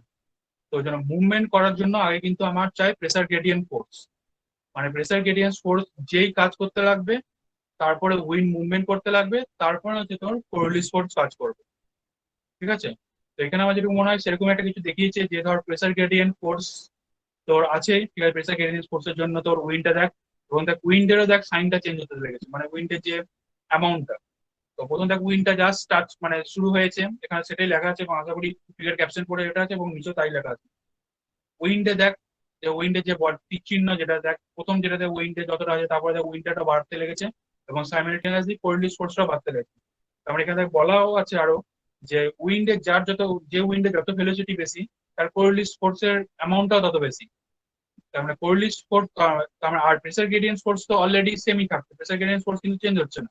চেঞ্জ কি হচ্ছে না, উইন্ড চেঞ্জ হচ্ছে, উইন্ডের জন্য কি চেঞ্জ হচ্ছে না, কোরিওলিস ফোর্স চেঞ্জ হচ্ছে। ওই জন্য দেখ আলটিমেট যেটা হয়ে যাচ্ছে, এটা আমি ভুলই বলেছি মনে হয়, কিন্তু আমি জানতাম যে প্রেসার গ্রেডিয়েন্ট ফোর্সটা ধর এরকম হচ্ছে। দাদা আর একবার একটু রিপিট করবে যে কি বললে, উইন্ড যত উইন্ডের সাথে কোরিওলিস ফোর্সটা কি করে চেঞ্জ করে? হ্যাঁ বলছি, এটা কিন্তু আমি ভুল বলিনি, তো আমি একবার দেখবো, কারণ আমি যেটুকু জানতাম এইটা একবার বলে দিই। যে আমি যেটা জানতাম ধর প্রেসার গ্রেডিয়েন্ট ফোর্স তো স্বাভাবিক এই বরাবর হবে, আর কোরিওলিস ফোর্স কি চাই, যদি যেখানে কোরিওলিস ফোর্স ম্যাক্সিমাম হয়ে যাবে, ঠিক আছে, অনেক যদি কোরিওলিস ফোর্স হয় সেক্ষেত্রে ঠিকই আছে, আমি এটা ঠিকই বলেছি, আমি বলছি এটা। তো তো যেটা বলছিলাম যে প্রেসার গ্রেডিয়েন্ট ফোর্স যেটা দেখ, প্রথম দেখ এই ছবিটার ক্ষেত্রে যদি দেখিস, হয়তো এটা এখানে বলছি, তো এখানে দেখ প্রেসার গ্রেডিয়েন্ট ফোর্স যেটা হচ্ছে, ধর এই বড় প্রেসার গ্রেডিয়েন্ট ফোর্স আছে, ঠিক আছে, আর করসপন্ডিং দেখ উইন্ড হচ্ছে এইটুকু, এবং সেখানে দেখ কোরিওলিস ফোর্স দিয়েছে এত, ঠিক আছে। তারপরে কোন একটা উইন্ড মুভমেন্টের জন্য আগে কিন্তু প্রেসার গ্রেডিয়েন্ট ফোর্স লাগবে, কোরিওলিস ফোর্স কিন্তু আগে থেকে এসে লাফালাফি করতে পারবে না। যদি সেখানে উইন্ড মুভমেন্ট করা নাই স্টার্ট করে সেখানে কোরিওলিস ফোর্সের কোনো ইফেক্ট নেই। কারণ দেখ এখানে উইন্ড মুভমেন্ট করা স্টার্ট করলো, কোরিওলিস ফোর্স আসা স্টার্ট করলো। এর পরের ছবিটা দেখা যায় কি উইন্ড আরেকটু এসছে, কোরিওলিস ফোর্সও আরেকটু এসছে, ঠিক আছে। তো এরকম করে দেখিয়েছে যে ম্যাক্সিমাম কতটা, যেখানে দেখ এখন লাস্ট ছবিটায় প্রেসার গ্রেডিয়েন্ট ফোর্স এই বরাবর, উল্টো দিকে কোরিওলিস ফোর্স, মাঝখান বরাবর উইন্ড তোর মুভমেন্ট করছে।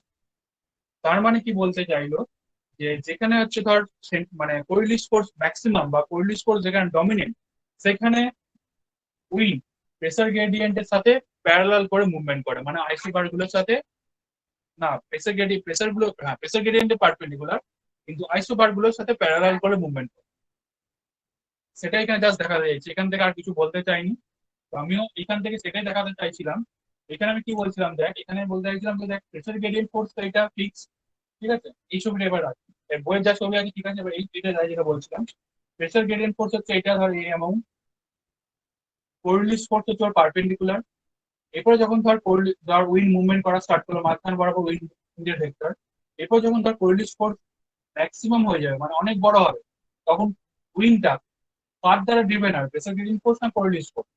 তখন কোরিওলিস ফোর্স দ্বারা ড্রিভেন হয়ে কি হয়ে যায় না, সেটা এই যে আইসো বার তার সাথে প্যারালাল মুভমেন্ট করে।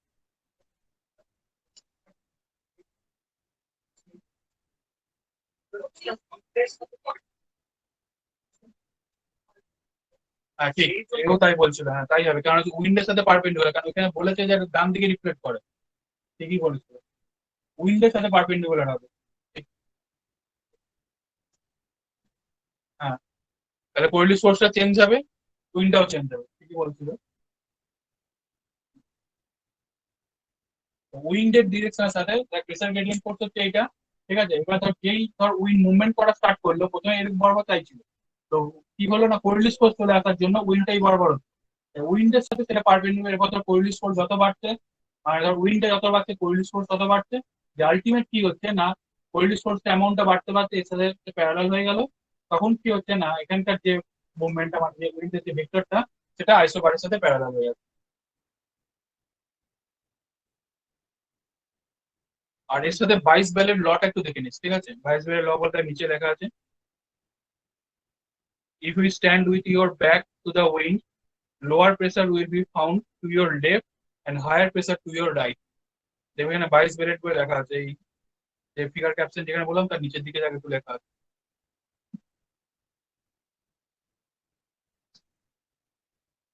স্যার কোথায় আছে খুঁজে পাচ্ছি না, এটা কোন ফিগারের নিচে?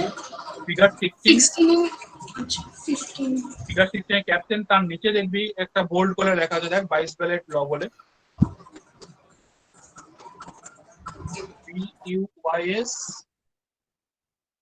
BAL double L, 22 ballot law, তার নিচের দিকে বোল্ড করে লেখা আছে। নেক্সট ফিগার 18,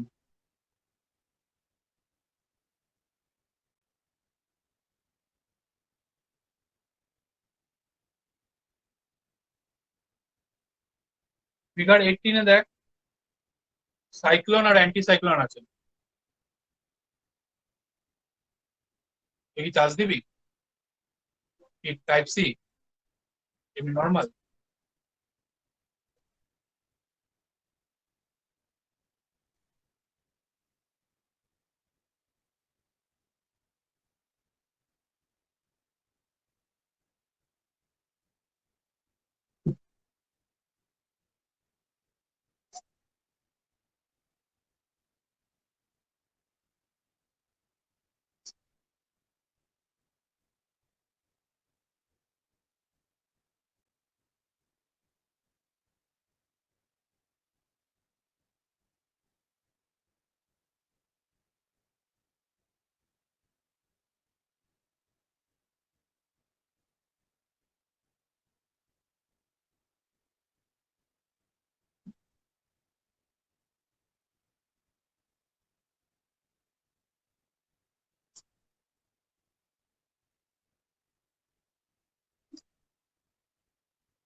ফিগার 18টা কিন্তু খুবই ইম্পর্টেন্ট। ফিগার 18 এ দেখ সাইক্লোন আছে, এদিকে অ্যান্টি সাইক্লোন আছে, এবং সেটা কিন্তু নর্দার্ন হেমিস্ফিয়ার। সাউদার্ন হেমিস্ফিয়ার হয়ে গেলে কিন্তু উল্টো সাইন, মানে উল্টো সাইন হয় এবং ডিরেকশনটা চেঞ্জ হয়ে যায়। তো দেখ প্রথমে দেখ সাইক্লোন চলে দেখ, প্রথমে দেখ সাইক্লোনের জন্য মনে রাখবি মাঝখানে ওরা কি ফর্ম করে না, লো প্রেসার। এটা কিন্তু ইম্পর্টেন্ট, সাইক্লোনের জন্য মাঝখানে লো প্রেসার, এটা তোকে জানতে হবে।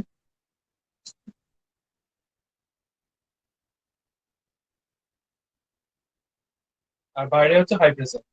তাহলে যেই মাঝখানে যদি লো প্রেসার হয়, তাহলে প্রেসার গ্রেডিয়েন্ট ফোর্স কোন দিকে থাকবে? সেন্টারের দিকে থাকবে। প্রেসার দিকে মানে এদিকে হচ্ছে সেন্টারের দিকে হচ্ছে প্রেসার গ্রেডিয়েন্ট ফোর্স। ছবিটা দেখ, দেখলে বুঝতে পারবে।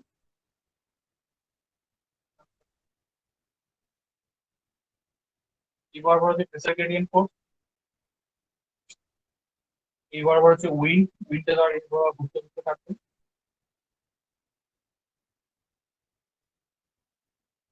এই বরাবর যদি প্রেসার গ্রেডিয়েন্ট ফোর্স হয়, এটা তো সাইক্লোন, তার মানে বাইরের দিকে একটা কি থাকবে, কোরিলিয়াস ফোর্স।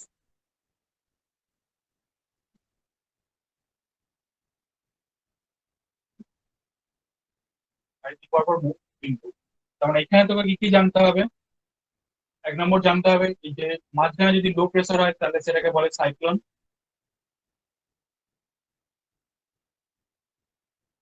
এবং সাইক্লোন যদি নর্দার্ন হেমিস্ফিয়ার হয় তাহলে মুভমেন্টটা কি হয়, এটা অ্যান্টি ক্লকওয়াইজ, নর্দার্ন হেমিস্ফিয়ার কিন্তু।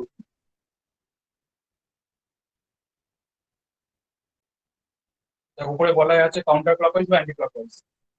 আর বাঁ দিকে দেখ যেটা আছে হাই প্রেসার, তার মানে বাইরের দিকে লো প্রেসার, তার প্রেসার গ্রেডিয়েন্ট ফোর্স ওয়ার্ডটার জন্য কি হবে, বাইরের দিকে হবে,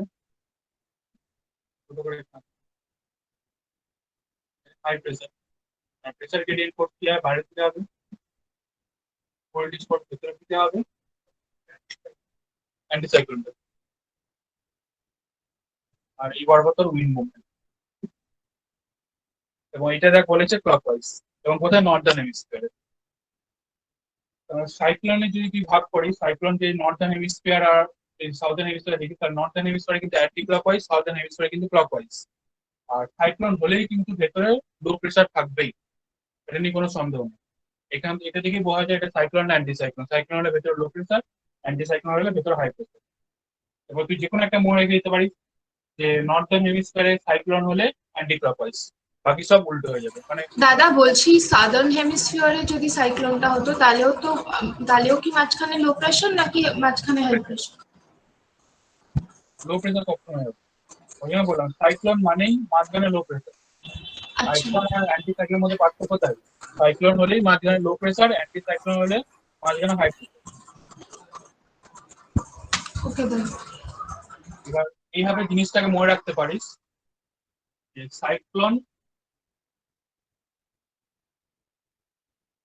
নর্দার্ন হেমিস্ফিয়ারে অ্যান্টি ক্লকওয়াইজ। সাইক্লোন মানে কি হয়, ভেতরে হচ্ছে লো প্রেসার। এবার তার মানে তুই ধর এটা যদি জানতে পেরে গেলি বা এটা যদি তুই জেনে যাস বা মুখস্থ করে নিস, তাহলে সাইক্লোন ইন সাউদার্ন হেমিস্ফিয়ারে কি হবে, ক্লকওয়াইজ, কিন্তু ভেতরে কিন্তু সবসময় লো প্রেসারই থাকে। আর অ্যান্টি সাইক্লোন হলে কি হবে, ভেতরে হাই প্রেসার হবে। একটা মনে রাখলে হয়ে যাবে, সাইক্লোনের উল্টো অ্যান্টি, কারণ ভেতরে হাই প্রেসার বসাতে হবে। হাই প্রেসার যদি হয় তাহলে anti cyclone in Northern hemisphere কি হবে, অ্যান্টি ক্লকওয়াইজ তো হবে না, ক্লকওয়াইজ করতে হবে। আবার anti cyclone in southern hemisphere তাহলে কি হবে, ক্লকওয়াইজ। ক্লকওয়াইজ হলে কি হবে, অ্যান্টি ক্লকওয়াইজ হবে। তো যাই হোক, এটা করে নিতে পারবো।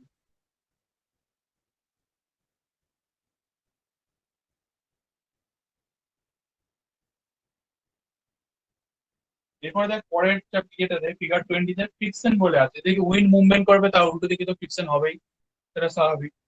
এবং ফ্রিকশনের জন্য আগে যেটা বলছিলাম একমান স্পাইরালের কথাটা, একমান স্পাইরালটা কিন্তু ফ্রিকশনের সাথে রিলেটেড।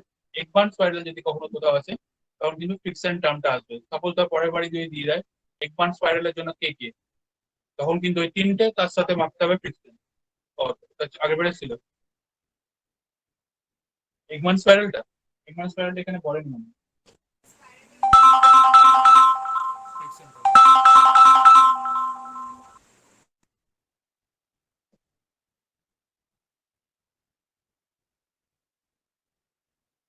আমি এটা পরে পড়ে দেবো, তাহলে একবার লিখে রাখ। দাদা ফ্রিকশনটা কোথায়, কোন পেজে?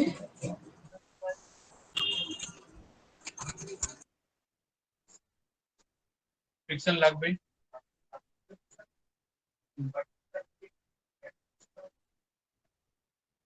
করবে না। যেখানে ফ্রিকশন আছে সেখানে একমান থাকবে, একমানের ফ্রিকশনটা হচ্ছে মেন।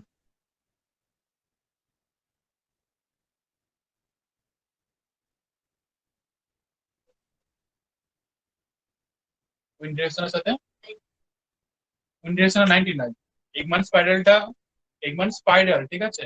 এবার আমি বললাম উইন্ডের সাথে উল্টো দিকে হচ্ছে ফ্রিকশনটা। আর আর স্পাইরালটা কেন হচ্ছে, তার কারণ হচ্ছে ধর এটা হচ্ছে হাইটের, আমি একটা কলম আঁকছি, ঠিক আছে?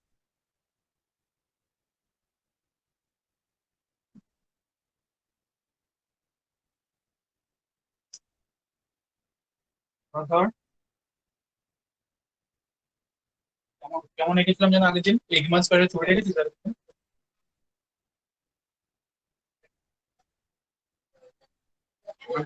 এরকম হয় না, এরকম হয়, কারণ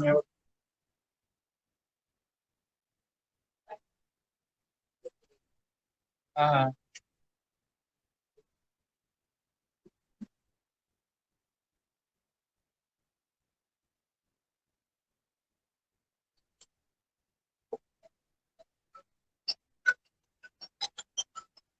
তাহলে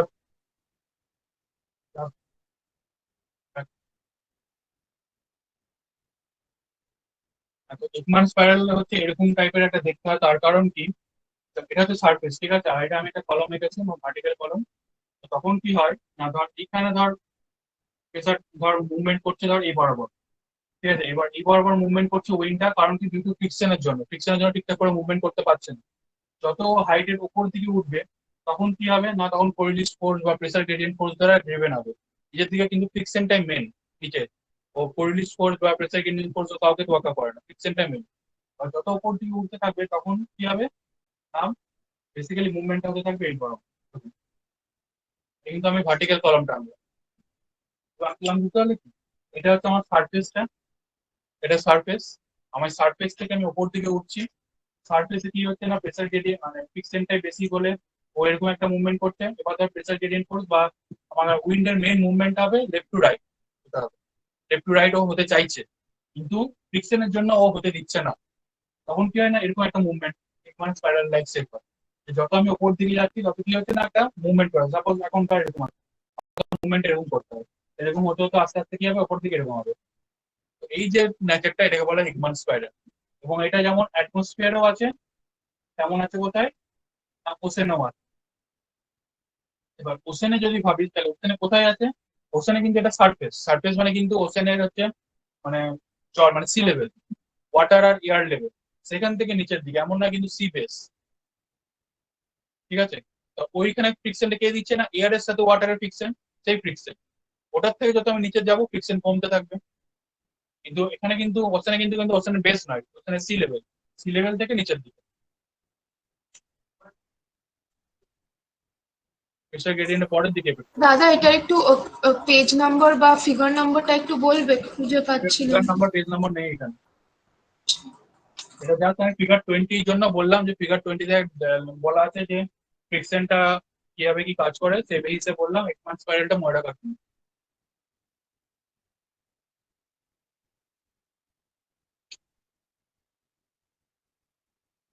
নেক্সট দেখ পরের ফিগার 22। দাদা তুমি ওই ফিগারটা যেটা এঁকেছো ওখানে নিচে একদম অ্যারো দিয়েছো না, ওই মানে আলটিমেটলি, হ্যাঁ মানে ওটা কি আলটিমেটলি ডাই আউট করে দেবে, আর ওগুলো ছোট হতে হতে কি অ্যারোটা মানে লাইক ডাই আউট করে দেবে, এরকম ব্যাপার আছে? এই নিচে হ্যাঁ মানে ওই ওপর থেকে যত মানে ধরো সি লেভেল থেকে যত নিচে যাচ্ছে অ্যারোটা তো কমছে না, মানে তারপর কি অ্যারোটা? কিন্তু আমি অ্যাটমসফিয়ার রেখেছি। আচ্ছা আচ্ছা এটা হচ্ছে অ্যাটমসফিয়ার তারপরে ভেলোসিটি বাড়ছে, কারণ ভেলোসিটি অতটা নেই। আচ্ছা আচ্ছা তাহলে ওপর দিকে যত যাচ্ছে উইন্ড ভেলোসিটি বাড়ছে কি হবে না, কোরিলিস ফোর্সের পরিমাণ বাড়ছে। কোরিলিস হ্যাঁ ফোর্সের কি হচ্ছে না, আমি চাইছি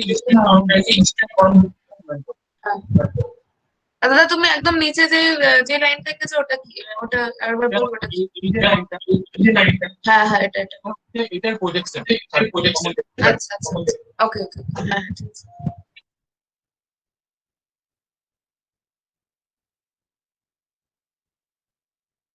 নেক্সট ফিগার 22।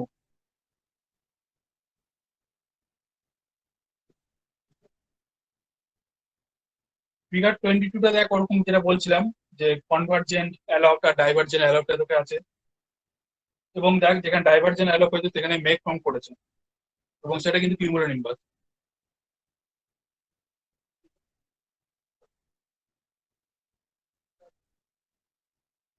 কিরকম, হ্যাঁ, এটা যেহেতু সাইক্লোন তাই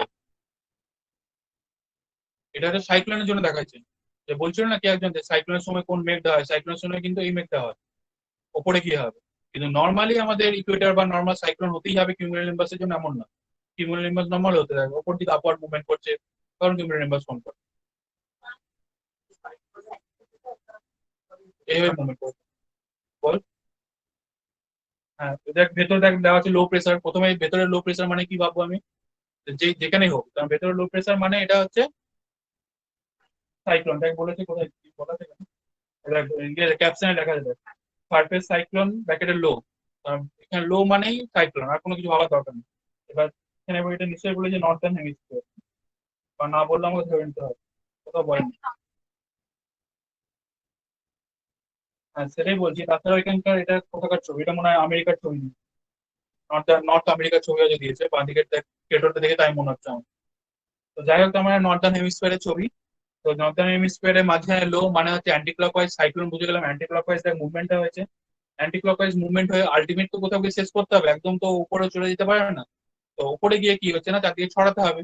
যেমন আমার অ্যানভিল ক্লাউড ফর্ম করেছিল ডাইভার্জেন্ট মুভমেন্টের জন্য, তাহলে ডাইভার্জেন্ট মুভমেন্ট হয়ে পাশে কোথাও আবার একটা লো প্রেসার জোন ফর্ম করেছে, সেখানে আবার আস্তে আস্তে আমার ঢুকতে হবে। এবার ভেতরে যদি ধর এখানে হাই প্রেসার জোন ফর্ম করছে, এখানে মানে ওখানে হাই, মানে এই যে ক্লাউডটা ফর্ম করেছে,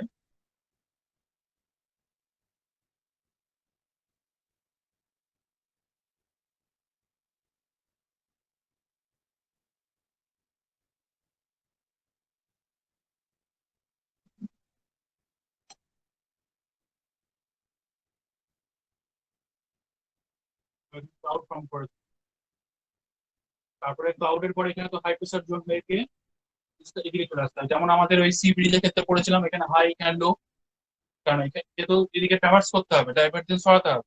তাহলে এই যেই এখানে চলে এলো তখন আবার মুভমেন্টটা কি হয়ে যাবে, ক্লকওয়াইজ।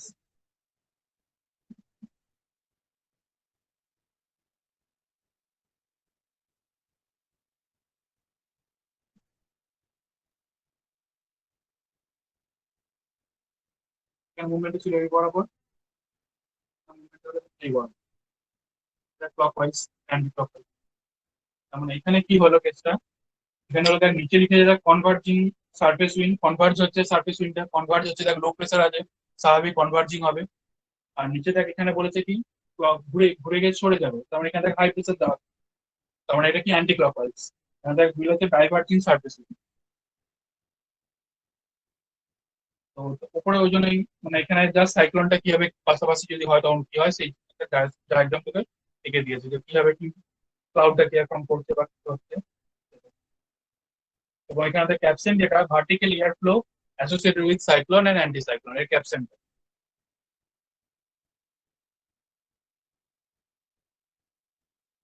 এরপরে দেখ উইন্ড মেজারমেন্টের মধ্যে দেখ আছে যে আমরা এই কি বলে উইন্ড ভ্যান, তারপরে হচ্ছে উইন্ড সক, এগুলো দিয়ে আমরা ওদের ভেলোসিটি টেলোসিটি মানে জানতে পারি বা বুঝতে পারি। ফিগার 24।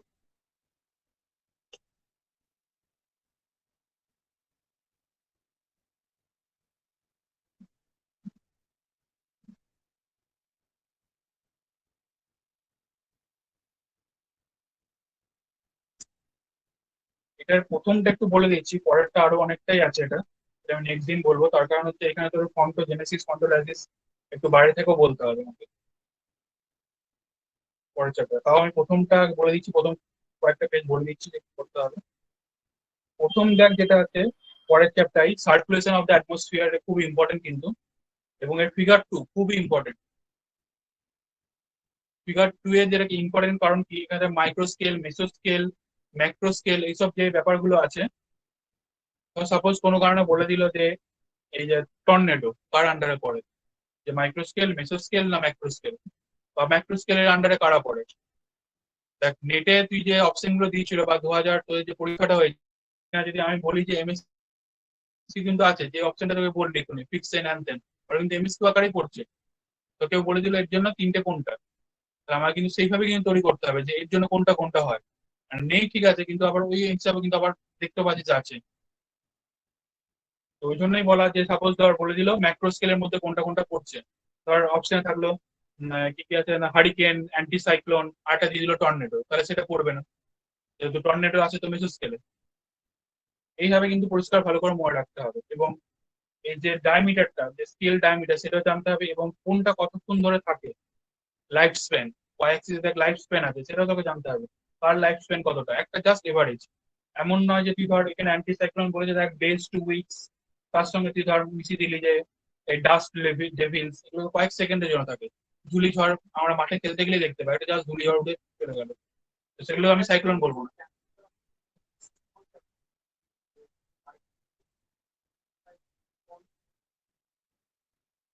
মনে রাখতে পারিস, বাড়তে পারে। এবং একটা ইনক্রিজিং ডিক্রিজিং অর্ডারও সহায়তা দিতে পারে, যে লাইফ স্প্যান ইনক্রিজিং ডিক্রিজিং অর্ডারে বলে, সেটা অনেক কিছু হবে কিন্তু আসতে পারে। নেক্সট দেখ ফিগার 3 যেটা, সেটা অলরেডি তোদের বলে দিয়েছি, sea bridge, land bridge, already তোদের এখানে বলা হয়েছে। ফিগার 4, ফিগার 4 এর এখানে দেখ ক্যাটাবেটিক কথাটা খুব ইম্পর্টেন্ট, তার সাথে হয় অ্যানাবেটিক। অ্যানাবেটিকটা আমি পেলাম না, আছে কিনা জানি না। ফিগার 4 এ দেখ মাউন্টেন ব্রিজ, যেটা মানে মাউন্টেন থেকে যেটা নিচের দিকে নামছে তাকে বলা হয় ক্যাটাবেটিক উইন্ড। আর অ্যানাবেটিক যখন ভ্যালি থেকে উপর দিকে ওঠে তখন তাকে বলা হয় অ্যানাবেটিক। এই অ্যানাবেটিকের জন্য কিন্তু মাউন্টেন ভ্যালিতে বৃষ্টি হয়ে থাকে। দেখ অ্যানাবেটিক যখন বলছে ভ্যালি ব্রিজ উপরে উঠছে, দেখ ওয়ার্ম এয়ার, তখন দেখ ক্লাউড একটা ফর্ম করছে, এবং সেটা হয়ে থাকে কখন না দিনের সময়। আর ক্যাটাবেটিক যেটা সেটা হয়ে থাকে কখন না রাতের সময়।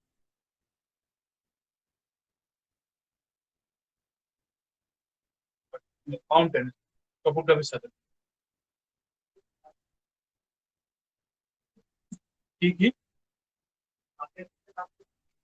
হ্যাঁ হ্যাঁ হ্যাঁ, সেটা সেটা দ্বিতীয়টা না, সেটা হচ্ছে অ্যানাবেটিক। দেখ ক্যাটাবেটিকে কিন্তু কোনো বায়ু নেই, ক্লাউড ফর্ম করে না। দিকেরটা অ্যানাবেটিক, অ্যানাবেটিকটা উইন্টার, এখানে কি বলেছে ক্যাটাবেটিক উইন্টার এরিয়া। ক্যাটাবেটিকটা কিন্তু কোল্ড ডেন্স এয়ার। ক্যাটাবেটিক যে বায়ুটা সেটা হয় কোল্ড এন্ড ডেন্স এয়ার, তার পাশে লেখাই আছে ক্যাটাবেটিক ব্র্যাকেটে কল উইন্ড লেখা আছে, মানে যে এয়ারটা বা উইন্ডটা নিচের দিকে নামছে। ফিগার বি, ফিগার বি এর যেটা আমি বলে দিচ্ছি,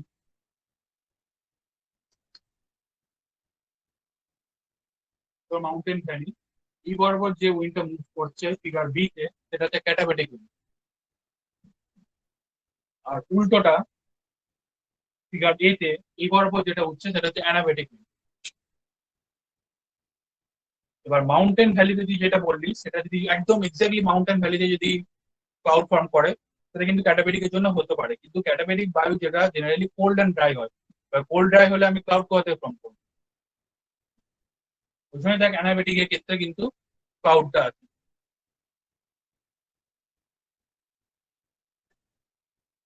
এটা ক্যাটাবেটিক।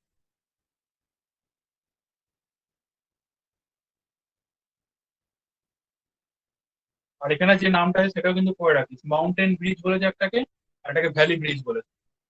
তো ক্যাটাবেটিক যেটা সেটা হচ্ছে মাউন্টেন ব্রিজ, আর ভ্যালি ব্রিজ হচ্ছে যেটা অ্যানাবেটিক।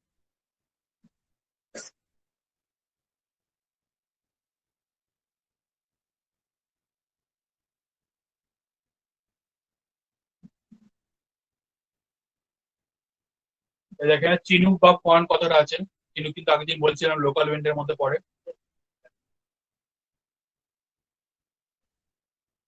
সেম জায়গার নাম আলাদা, যেমন ক্যাটাবেটিক অ্যানাবেটিক করলাম, সি ব্রিজের মতো সবার জন্য তাই। ওই তো প্রেসার গ্রেডিয়েন্টের পার্থক্য হবে, উইন্ড মুভমেন্ট করবে, সব জায়গায় আলাদা আলাদা নাম। লোকাল উইন্ডেরও অনেক কটা নাম, এটা শুধু চিনুকটাই বলেছে। আর কিন্তু হট উইন্ড, তারপরে যে ইয়ের কোল্ড উইন্ডের নামগুলো বলেছি সেগুলো কিন্তু এটা করে দেখে রাখিস। সাপোজ বলে দিল হট উইন্ড এদের মধ্যে কোনটা, মাঝখানে একটা হয়তো কোল্ড উইন্ড ঢুকিয়ে দিল, এগুলো হচ্ছে সব হচ্ছে ধর হট উইন্ড।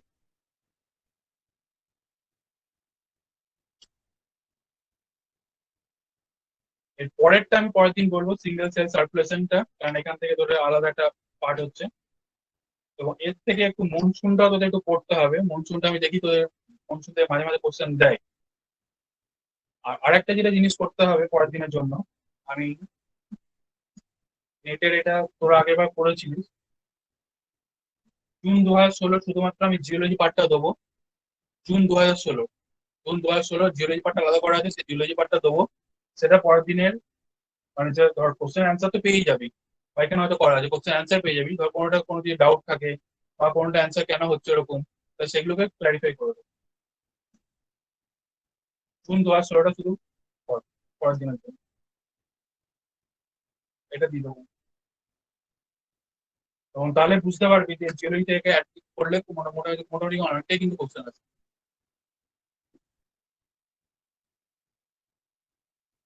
আর অ্যাটমসফিয়ারের জন্য ওই 3টে চ্যাপ্টার হয়েছে, ঠিক আছে। এরপর নেক্সট যেটা করতে হবে,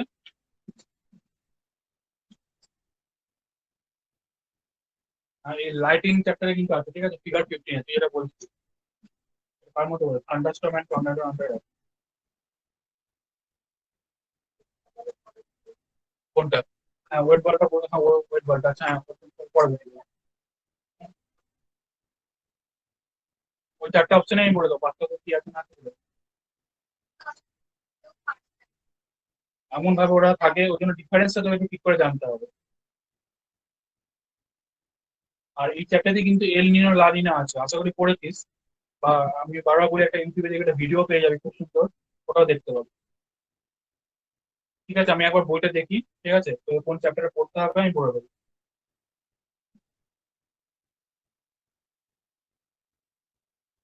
আর আর ম্যাক্সিমাম 2 থেকে 3টে চ্যাপ্টার পড়তে হবে। এরপর তো যদি মনে হয় আরো বেশি পড়বি তাহলে পড়তে পারবি।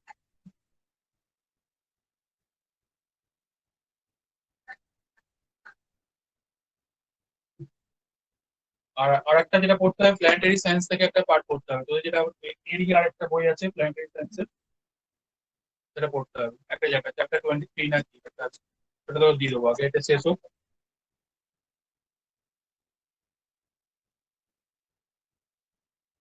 ঠিক আছে তাহলে।